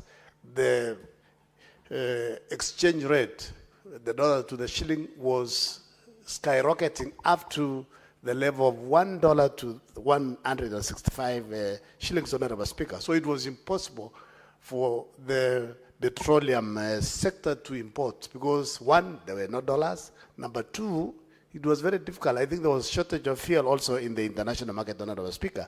But currently, as when we report 3 years later, Honorable Speaker, the Kenya Kwanza government, as the President reported last week, Honorable Speaker, they were able to enter into G2G, government to G with Saudi, to stabilize the market, where Kenya is given a period of 108 days to pay for supply of fuel, and that will stabilize the market. And for 3 years now, Honorable Speaker, we have not had any shortage of fuel in the country, and the shilling has stabilized from, Honorable Speaker, the rate of 165 to now a rate of 129 to the dollar, and it has stabilized there for the last over 8 years, and we believe it will be coming down maybe to around 120, 125. Honorable Speaker, this is a sign of a stable economy, Honorable Speaker. When Kenya Kwanza government took over 2022 September 3 years ago, Honorable Speaker, the inflation rate was 9%. Currently, we are at 4.6, Honorable Speaker. This is a sign of an economy that is growing, an economy that has stabilized, Honorable Speaker. Honorable Speaker, 3 years ago, as it's reported by also Central Bank and the Treasury, and the President gave us the report, Honorable Speaker, our GDP at that time stood at $115 billion, Honorable Speaker. As of today, Honorable Speaker, we are at 136 billion US dollars, Honorable Speaker. I don't know why people are complaining that the economy is not doing well, that we are not getting a proper report, Honorable Speaker, but the naysayers, they have to say something. But you have seen, Honorable Speaker, for the last over 1 year, Honorable Speaker, you've not seen people in the streets putting the suburias in their heads, as it's been reported. 2022 was very difficult. Early 2023, people were talking about food. The cost of food was very high. Now the cost of food, a kilo of unga, Honorable Speaker, has come down as low as 100. And by the time Kenya Kwanza took over, Honorable Speaker, it was over 300 shillings by a packet of unga, Honorable Speaker. Honorable Speaker, you know, basically my bed subject also is ICT. When the Kenya Kwanza government took over, the number of kilometers of fiber optic in the country was less than 70,000. Now we have surpassed over 100,000 kilometers of fiber optic across the country. You go to the main highways, the one towards your county, Isholo, all the way to Moyale. There is already fiber that has been laid all the way to Moyale. And basically what the Minister of ICT needs to do is to do just the last mile of fiber connectivity to all our sub-county facilities, both sub-county headquarters, sub-county district hospitals, sub-county, even after health centers, Honorable Speaker, because we need all the facilities to be fiber ready, so that they can use internet, Honorable Speaker. Honorable Speaker, one of the issues that also this particular government and the State of the Nation addresses, Honorable Speaker, is what is being rolled out. All the 1,450 wards across the country are having what we call digital apps. These digital apps, Honorable Speaker, will assist our youth to get digital skills. Number two, Honorable Speaker, is to get online jobs. And these online jobs, you don't even have to sleep. In fact, most of the countries, say the US, Honorable Speaker, when it is daytime here, it's night there. When it is night here, it's daytime there. So our youth, what they need to do is just to approach, go to near the digital hubs in the wards and look for online jobs and do online jobs at night.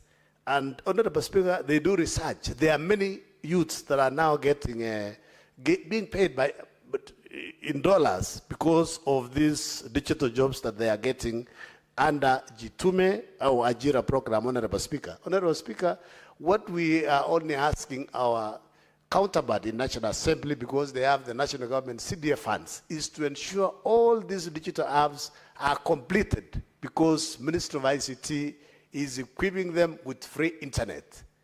And Ministry of Energy, where I'm the Vice Chair of Energy Committee in Senate, Honorable Speaker, is providing them with power so that we move as a country to a 24-hour economy, Honorable Speaker.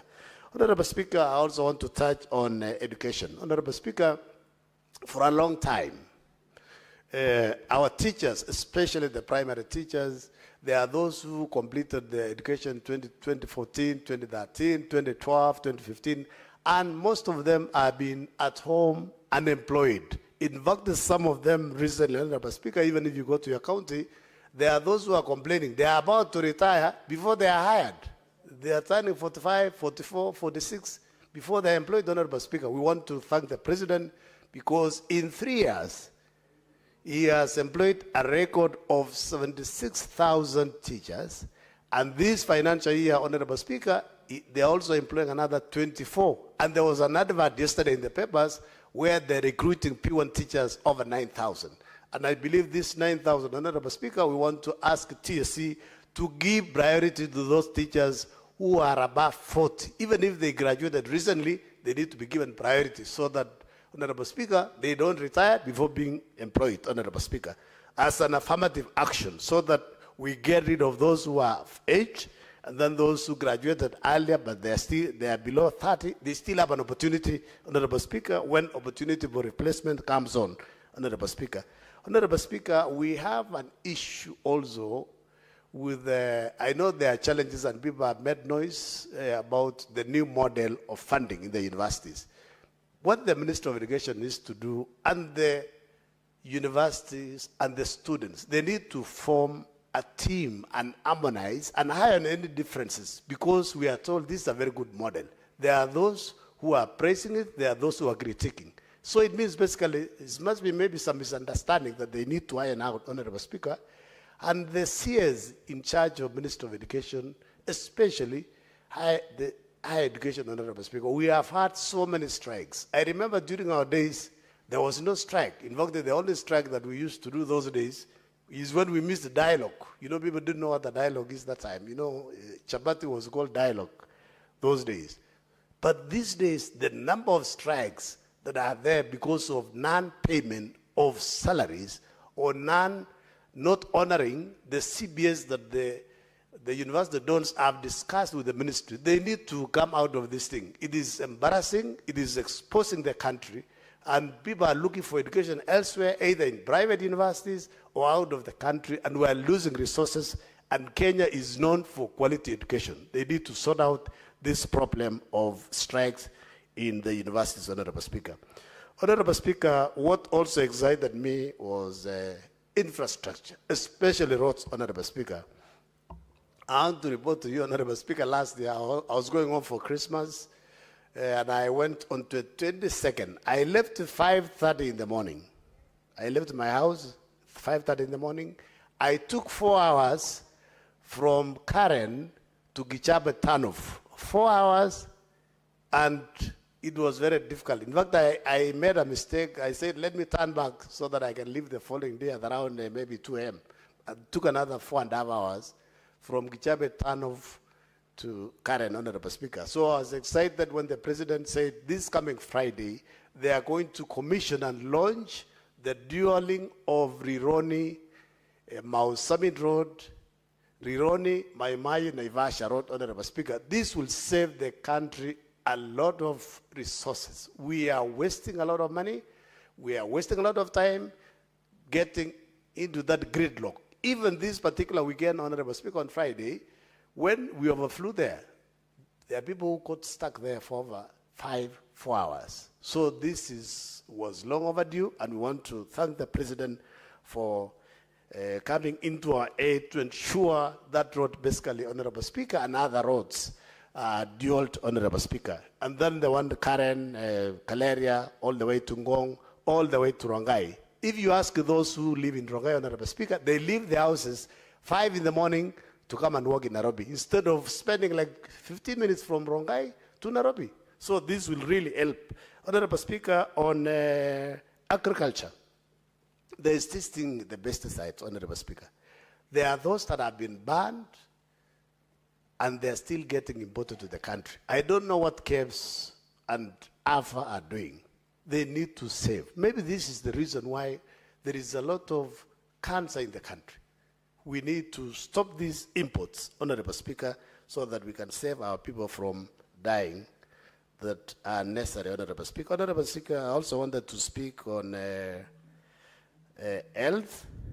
I'm happy, Honorable Speaker, that it's being reported across everywhere that SHA is working. SHA is really working.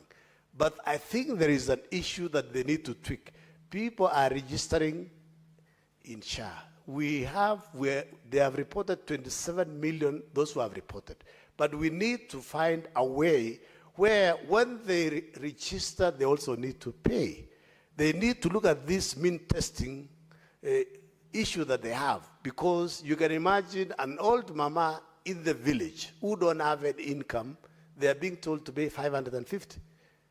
And we promised that it will come down to 300. So they need to relook at this particular mean testing and see how they can tweak it so that we can have a flat rate for those who don't have any income, say 300 or whatever.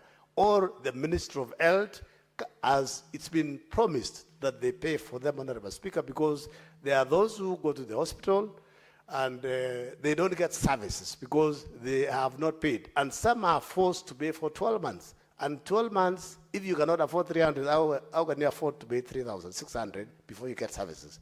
This is where the ministry needs to sit down and see how can they can streamline so that our people really get universal health coverage as we have been promised, Honorable Speaker. Final, Honorable Speaker, I want to thank the President also because of the markets that are being built using affordable houses funds. I want to thank him because of our stadiums. We have a stadium in Elgeyo-Marakwet County that we have talked for a long time, Kamari Stadium. And I want to urge the Ministry of Sports to fast track, because that stadium, our athletes in Iten, and Iten is the international hub of training. And Kamarin Stadium has overstayed. We should be completing this stadium within the shortest time possible to assist our athletes. Athletes are the ones who are marketing the country. They are ambassadors. They are making us proud. And this particular stadium and both Kipchoge have taken long. At least I'm happy Kipchoge is progressing very well. But Kamarin, the contractor, reported recently, and I'm told he is not on site now. I don't know what is ailing this particular project. I want to urge the ministry to move with speed so that our athletes can move back from Gibson Secondary School, where they are currently training, and go to Kamarin, where we'll have proper facilities, we have proper sanitation, and proper facilities to even test if there are any of athletes who will maybe undertake some topping, Honorable Speaker. Honorable Speaker, finally, Honorable Speaker, I want to talk about the issue of debt. You know, there is no way we need to allow the executive to look for resources to develop the country. Even ourselves here, you can't grow if you don't borrow. You can't grow if you don't get a loan. So loans must be taken and loans must be paid. So we allow the country to borrow and give us services and we pay taxes. Next is Senator Mwinyi Haji Mohamed Faki. Asante Mheshimiwa Spika kwa kunipa fursa hii kuchangia hotuba ya Rais ambayo alitoa katika bunge wiki iliyokwisha. Kabla Senator Kisanga hajatoka, Mheshimiwa Spika, nilikuwa tunataka kumjulisha kwamba amezungumzia digital hubs katika kila ward. Lakini kule Mombasa niko na ward 30 na 90% ya ward hizo, Mheshimiwa Spika, hazina hizo digital hubs. Kwa hivyo anapozungumzia ward 1550 katika Kenya ambazo zina digital hubs, zile za Mombasa ambazo ni 30, 27 hazina hubs hizo ambazo amezungumzia. Mheshimiwa Spika, hotuba ya Rais ilitoa matumaini na vile vile pia ikaleta biwi la giza, kwa sababu kuna mambo mengi ambayo aliyazungumzia lakini yana changamoto nyingi. Mheshimiwa Spika, hotuba ile ilitoa taswira kwamba mambo ni shwari katika nchi ya Kenya, kwamba tuko katika barabara ya kwenda Singapore. Tutakutana na Singapore hapo mbele kwa siku za usoni. Lakini Mheshimiwa Spika, tukiangalia kwa ndani maisha ya Mkenya hivi sasa, zile changamoto ambazo Wakenya wanapitia, Mheshimiwa Spika, utaona kwamba safari ya Singapore bado iko mbali sana. Mheshimiwa Spika, kweli barabara na miundombinu ndio tunaweza kusema jambo ambalo litaleta maendeleo katika nchi yetu.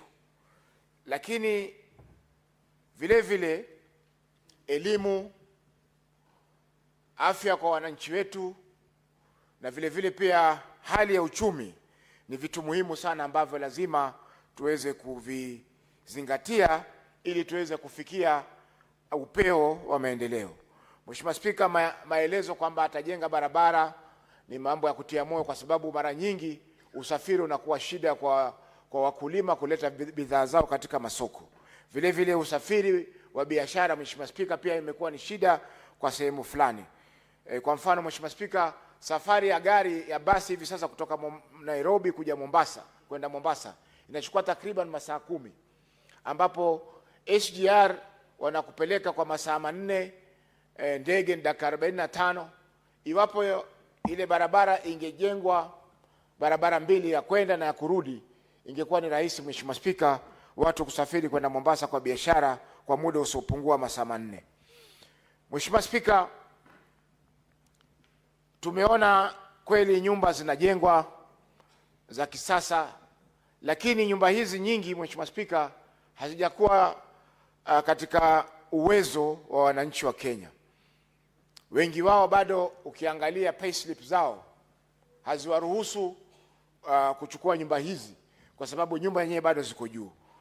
Vile vile Mheshimiwa Spika, tukiangalia uchumi, Leo asubuhi nilikuwa ninasoma gazeti na nikaona mkurugenzi mkuu wa Banki Kuu ya Kenya, Dr. nimesahau jina lake, lakini anasema kwamba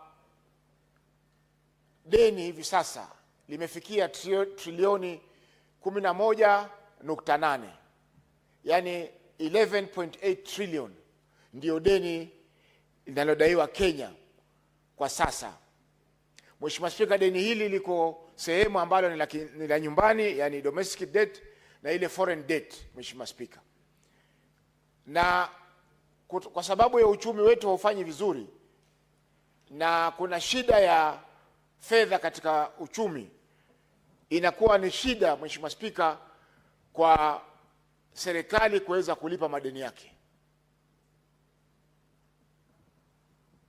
Na hiyo itapelekea kwamba iwapo hatutakuwa waangalifu, siku za usoni tutashindwa kulipa madeni haya, na nchi yetu itaweza kuwekwa katika orodha ya zile nchi ambazo zimeshindwa kulipa madeni. Na hivyo basi hali ya uchumi itakuwa inazidi kudidimia. Mheshimiwa Spika, tukiangalia hivi sasa tunachukua pesa za wafanyakazi kupitia kwa housing levy, zinakusanywa, alafu pesa zile tunanunua treasury bills kwa Central Bank. Tunachukua pesa tunazikopesha Central Bank, na Central Bank inatukopesha sisi, inatukopesha tena nchi ili iweze kufanya miradi. Kwa hiyo Mheshimiwa Spika, tunazidi kujibandikiza madeni na riba, ambayo riba ile Mheshimiwa Spika mara nyingine inakuwa zaidi ya zile deni ambalo limechukuliwa, kwa sababu hatuwezi kulipa zile pesa ambazo tunalipwa kama riba kutoka kwa Central Bank. Hazilingani na zile pesa ambazo Central Bank inatuchaji sisi wakati wanatupa mikopo ya kinyumbani. Kwa hiyo Mheshimiwa Spika, swala hilo la uchumi ni lazima liangaliwe kwa undani zaidi, kwa sababu rais hawezi kutupa sura kwamba mambo ni shwari wakati mkurugenzi mkuu wa Central Bank anasema kwamba tuko katika hali mbaya ya madeni. Mheshimiwa Spika, jambo la pili, tunajenga viwanda. Utaona kwamba kuna kaunti takriban 25 zilipewa pesa katika muhula wa mwaka jana, mwaka 2024-25 kujenga zile vituo vya viwanda, industrial parks katika maeneo yao. Mheshimiwa Spika, tulitarajia kwamba kwa mwaka huu wa fedha mwaka 2025-26 wataweza kuongeza kaunti nyingine ili tuweze kumaliza kaunti zote 47, lakini Mheshimiwa Spika, jambo hilo halikuweza kufanyika kwa sababu pesa hazikuweza kutimia. Hivyo basi waliweza kutoa tu pesa kwa zile kaunti ambazo zilipata mwaka jana fedha hizo ili waweze kumaliza vile vituo. Kwa hiyo Mheshimiwa Spika, tunaona kwamba hata kama ni kimaendeleo, kaunti haziendi sawa sawa. Kuna nyingine zinapata nafasi zaidi kuliko nyingine. Kwa hivyo kujenga nchi ya Kenya ili iwe sawa sawa na nchi ya Singapore, Mheshimiwa Spika, itakuwa ni ndoto. Vile vile Mheshimiwa Spika, tukiangalia kaunti zetu nyingi, nikizungumzia kaunti za Pwani, hazina maji Mheshimiwa Spika. Tutajenga viwanda vipi ikiwa hakuna maji, hata maji ya kunywa? Tutajenga viwanda, tutajenga majumba vipi, affordable housing? Wale watu ambao wataishi katika zile nyumba watapata maji wapi Mheshimiwa Spika? Ukija Mombasa Mheshimiwa Spika, hivi sasa utaona magari ya kuuza maji, water boozers, imekuwa ni biashara nzuri. Kila mtu ananunua water boozer aweze kuuza maji. Tutajenga nyumba, kwa mfano ukienda katika katikati ya mji wa Mombasa hivi sasa Mheshimiwa Spika, utapata watu wana mikokoteni wanazungusha maji, wanafanya biashara ya maji ya mikokoteni. Maji haya Mheshimiwa Spika, hatujui yametoka wapi, labda si safi kwa mwananchi kunywa. Kwa hiyo Mheshimiwa Spika, hatuwezi kuendelea ikiwa mambo madogo madogo haya ambayo ni ya kimsingi, very basic, ukosefu wa maji Mheshimiwa Spika, hatuwezi kuendelea ikiwa tutakuwa hatuna maji. Mheshimiwa Spika, afya, amezungumzia afya na akasema kwamba takriban Wakenya milioni 27 wamejiandikisha kwa SHA. Lakini Mheshimiwa Spika, tukiangalia huduma za SHA, kila sehemu kuna malalamiko. Kuna malalamiko. Wale ambao wanatibiwa kansa, Mheshimiwa Spika, akitibiwa raundi moja ya kansa, therapy ikifanyika kwa nafasi ya kwanza, akirudi nafasi ya pili anaambiwa hakuna tena, wewe subiri mpaka mwaka ujao, ama ulipe malipo ya mwaka utakaofuata. Haya Mheshimiwa Spika, haimaanishi kwamba, haionyeshi kwamba hii SHA inafanya kazi. Ni ndoto Mheshimiwa Spika, na hata katika sheria imeelezwa kwamba SHA malengo ni kutoa huduma ya afya kwa kila mwana Kenya. Ndio maana sisi kama wabunge, Mheshimiwa Spika, tunalipishwa karibu 30,000, na yule Mkenya ambaye yuko katika biashara ya jua kali ama hana kazi analipa shilingi 500 kwa mwezi. Kwa hiyo Mheshimiwa Spika, haiwezekani kwamba SHA wananchi wanakatiwa, waliojiunga ni milioni 27, lakini wale ambao wanapata huduma hizi ni wachache sana, na kwa sababu ya utepetevu na vile vile pia ukosefu wa mwongozo kuhusiana na swala hili la huduma. Mheshimiwa Spika, ukenda katika mahospitali mengi hivi sasa, wananchi wamebakia katika mahospitali kwa sababu SHA inakulipia asilimia fulani ya ile deni lako. Zamani NHIF, Mheshimiwa Spika, ilikuwa inakulipia katika huduma hospitali za serikali, walikuwa wanakulipia deni lote la hospitali, lakini sasa SHA inakulipia asilimia fulani. Mheshimiwa Spika, tukiguzia mambo ya usalama, bado tunaona watu wanapotea katika nchi yetu ya Kenya. Kifo cha mwalimu mwanabloga Ojwang katika mikono ya polisi, Mheshimiwa Spika, ni jambo ambalo bado halijatatuliwa. Ufisadi, Mheshimiwa Spika, tumeona kwamba ufisadi pia bado unaendelea katika nchi yetu ya Kenya, na wakati serikali hii ya Kenya Kwanza ilipochaguliwa waliapa kupambana na ufisadi. Mheshimiwa Spika, jambo lingine ni ajira. Serikali imetambua kwamba haiwezi kuajiri kila mtu. Ndio maana sasa kuna mpango wa ajira majuu ama ajira katika nchi za nje. Lakini Mheshimiwa Spika, huwezi kutarajia kuku wako azae mayai wakati humwangalii vizuri. Tukiangalia wale wanaokwenda kufanya kazi nchi za nje, Mheshimiwa Spika, jambo la kwanza, hawana uzoefu yale mazingira ambao watayapata katika maeneo yale.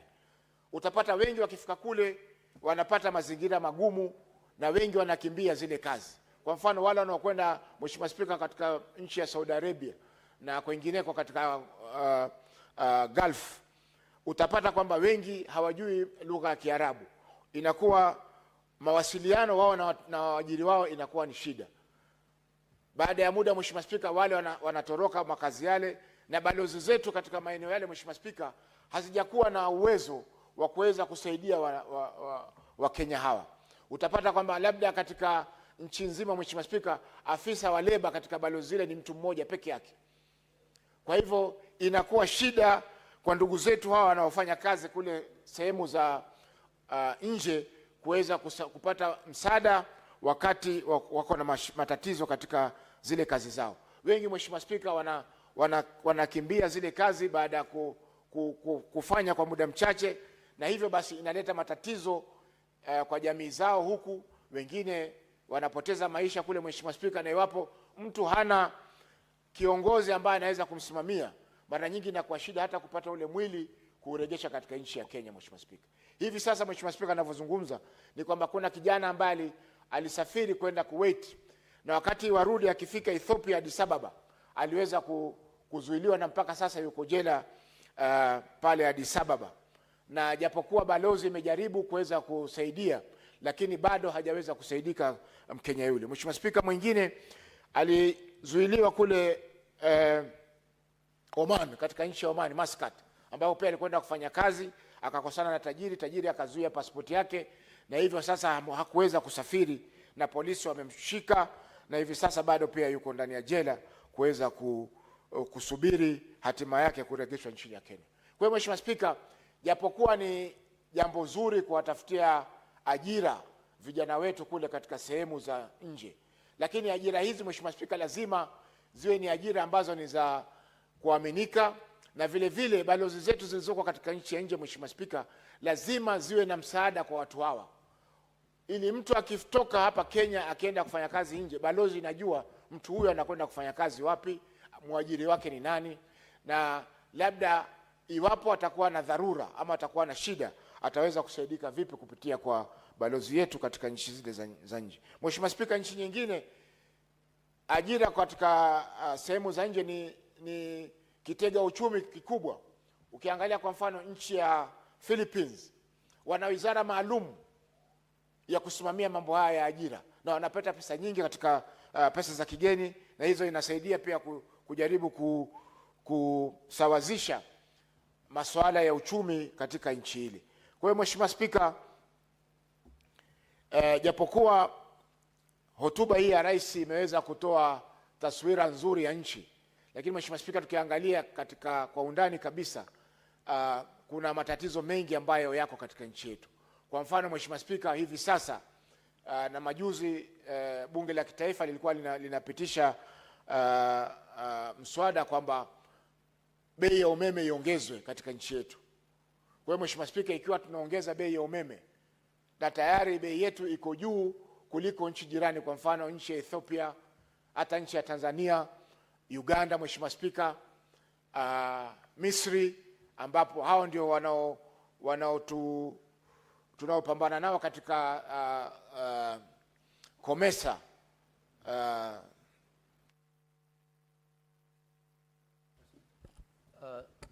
Senator, give him 1 minute to conclude. Senator Faki, take 1 minute.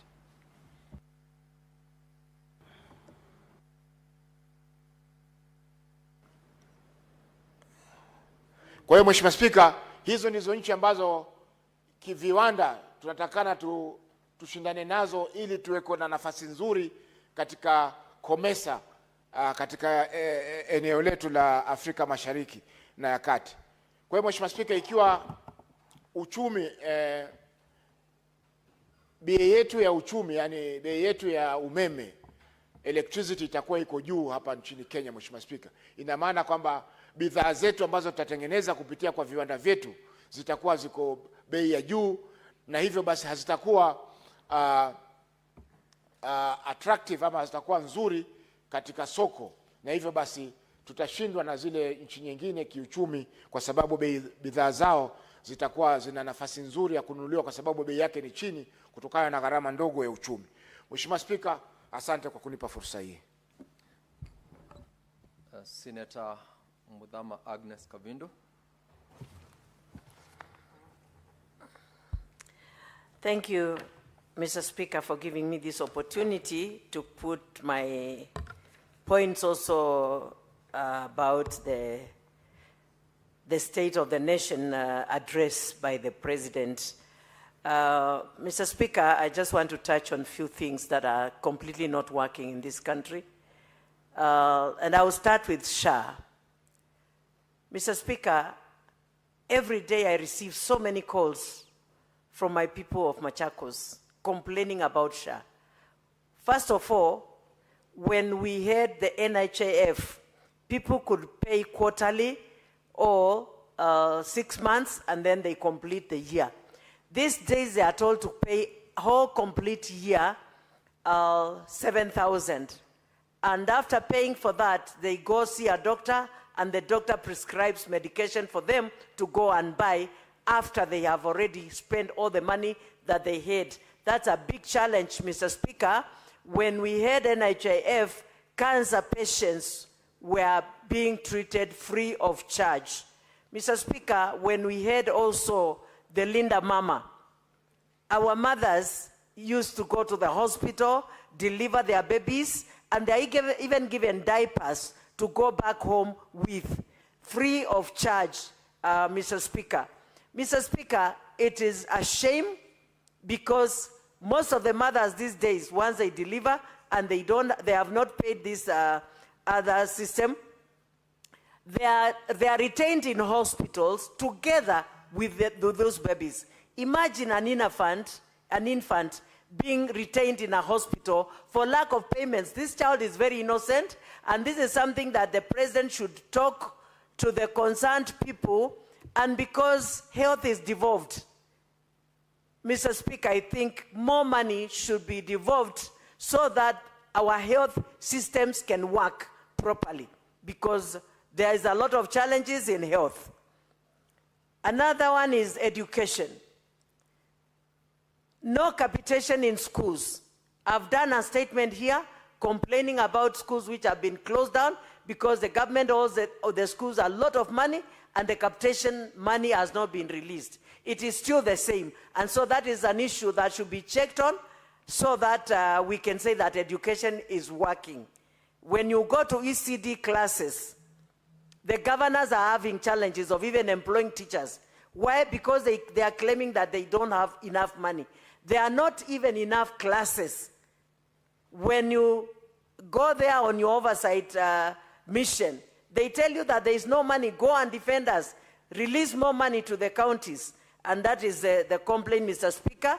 And I don't know if the people who are in these ministries are telling the president exactly what is happening in their ministries, that they may devolve more monies, because every function follows, money. Once a function is devolved, it must follow, money must follow the function.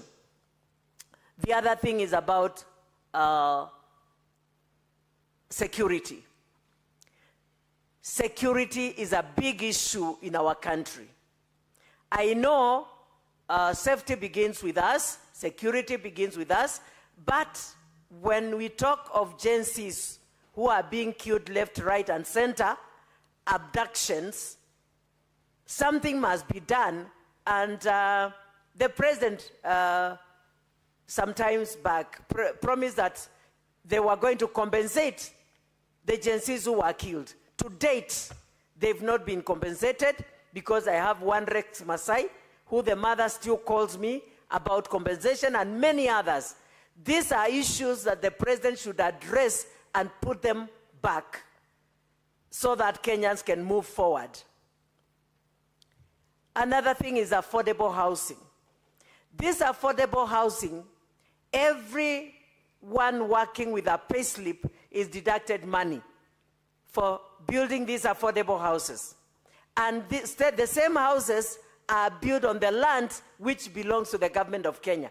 And the people who are building their houses still sell the houses. The houses are built with our own money. The same houses are sold to us. And they are actually not, the right people who should be receiving those houses don't even get them. These houses are owned by very rich people, not the poor. The poor who get them are very few, but majority of them are owned by very rich people. And this is something that the president should look into. And I don't think the people who are concerned are telling him the truth about this. The president must know the truth about the affordable houses. The other thing is that I've seen demolitions going on in this country in the name of building affordable houses. Like right now here in Nairobi, there are demolitions that are going on, and those people are sleeping out and it is raining. Before the demolition, so that the affordable houses can be built, these people should be moved into a safe place so that they can be in a safe place. Then the demolition goes on, and after the affordable houses are built, I expect the same people to be the first ones who should own those houses. But it is not like that. These houses are being owned by very rich people, and the president should look into this. The other thing is corruption that is going on in this country, and especially where land is concerned. Mr. President should look into this, and I don't think the minister, the CS for lands, is telling the president the truth. I've had issues in Machakos of land. Mabonyenye too, they come and buy those lands from the poor. The poor are being kicked out in the name of their squatters. But even squatters in this country has a right to own a land and to live in a safe and safe place. Mr. Speaker, the other thing I want to address is about employment. I thank God there are many people who are being taken out of this country for employment. but majority of them are suffering wherever they go. Wherever they go, like especially those who are in Arab countries, they really suffer. Our girls there are suffering. They even have children. Some of them are raped by the employers. As a result, they give birth to children. Those children are in the streets outside the country. I challenge the President and the CS for Foreign Affairs to bring those children back home because they belong here, because they are born by birth, they are Kenyans, and they should not be left outside there to suffer, to continue suffering. We want to hear the good side of Kenya and the bad side of Kenya. And because my work is oversight, I'll only deal with the bad side of it. Mr. Speaker, I also want to talk about the 1998 bomb blast, which was not addressed in this. These people have been suffering for the last 27 good years, waiting for compensation. And what is remaining for them to be compensated is just an amendment of a law in the Senate of the US and the Congress so that these people can be compensated. And we are not demanding for American money. We are demanding for the money that is there to compensate these people. And I wonder why every president of this country is quiet about it.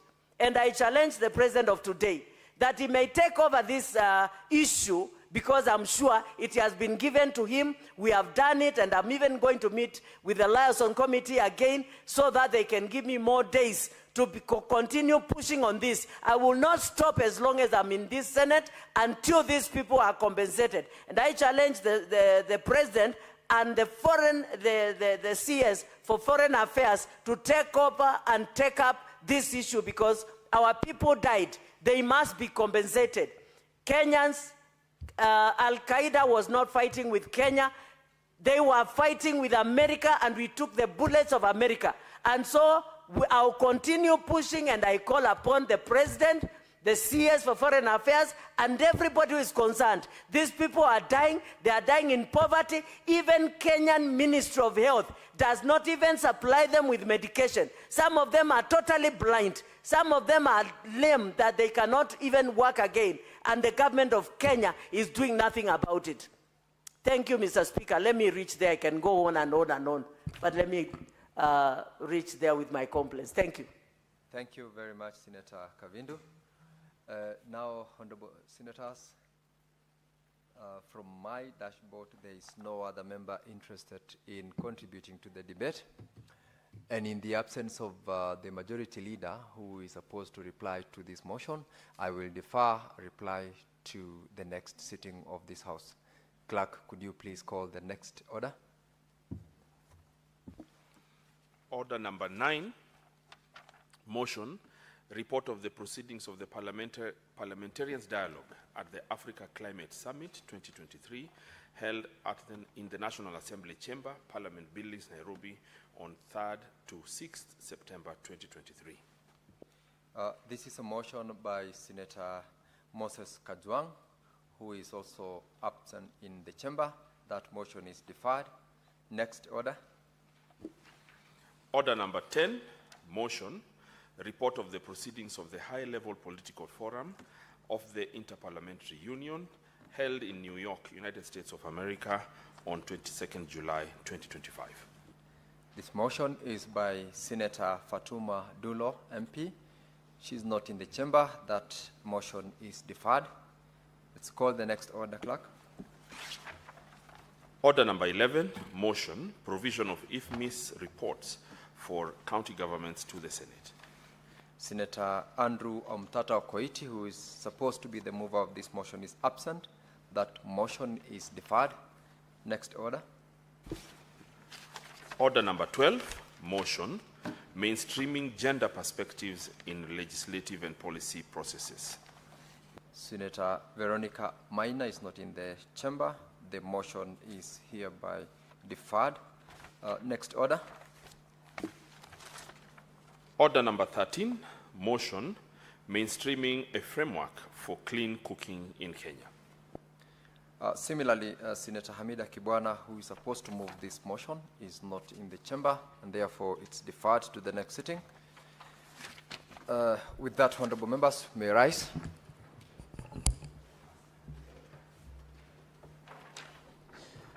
Now, honorable senators, there being no other business on the order paper, the Senate stands adjourned until later today, Wednesday, 26 November 2025 at 2:30 p.m.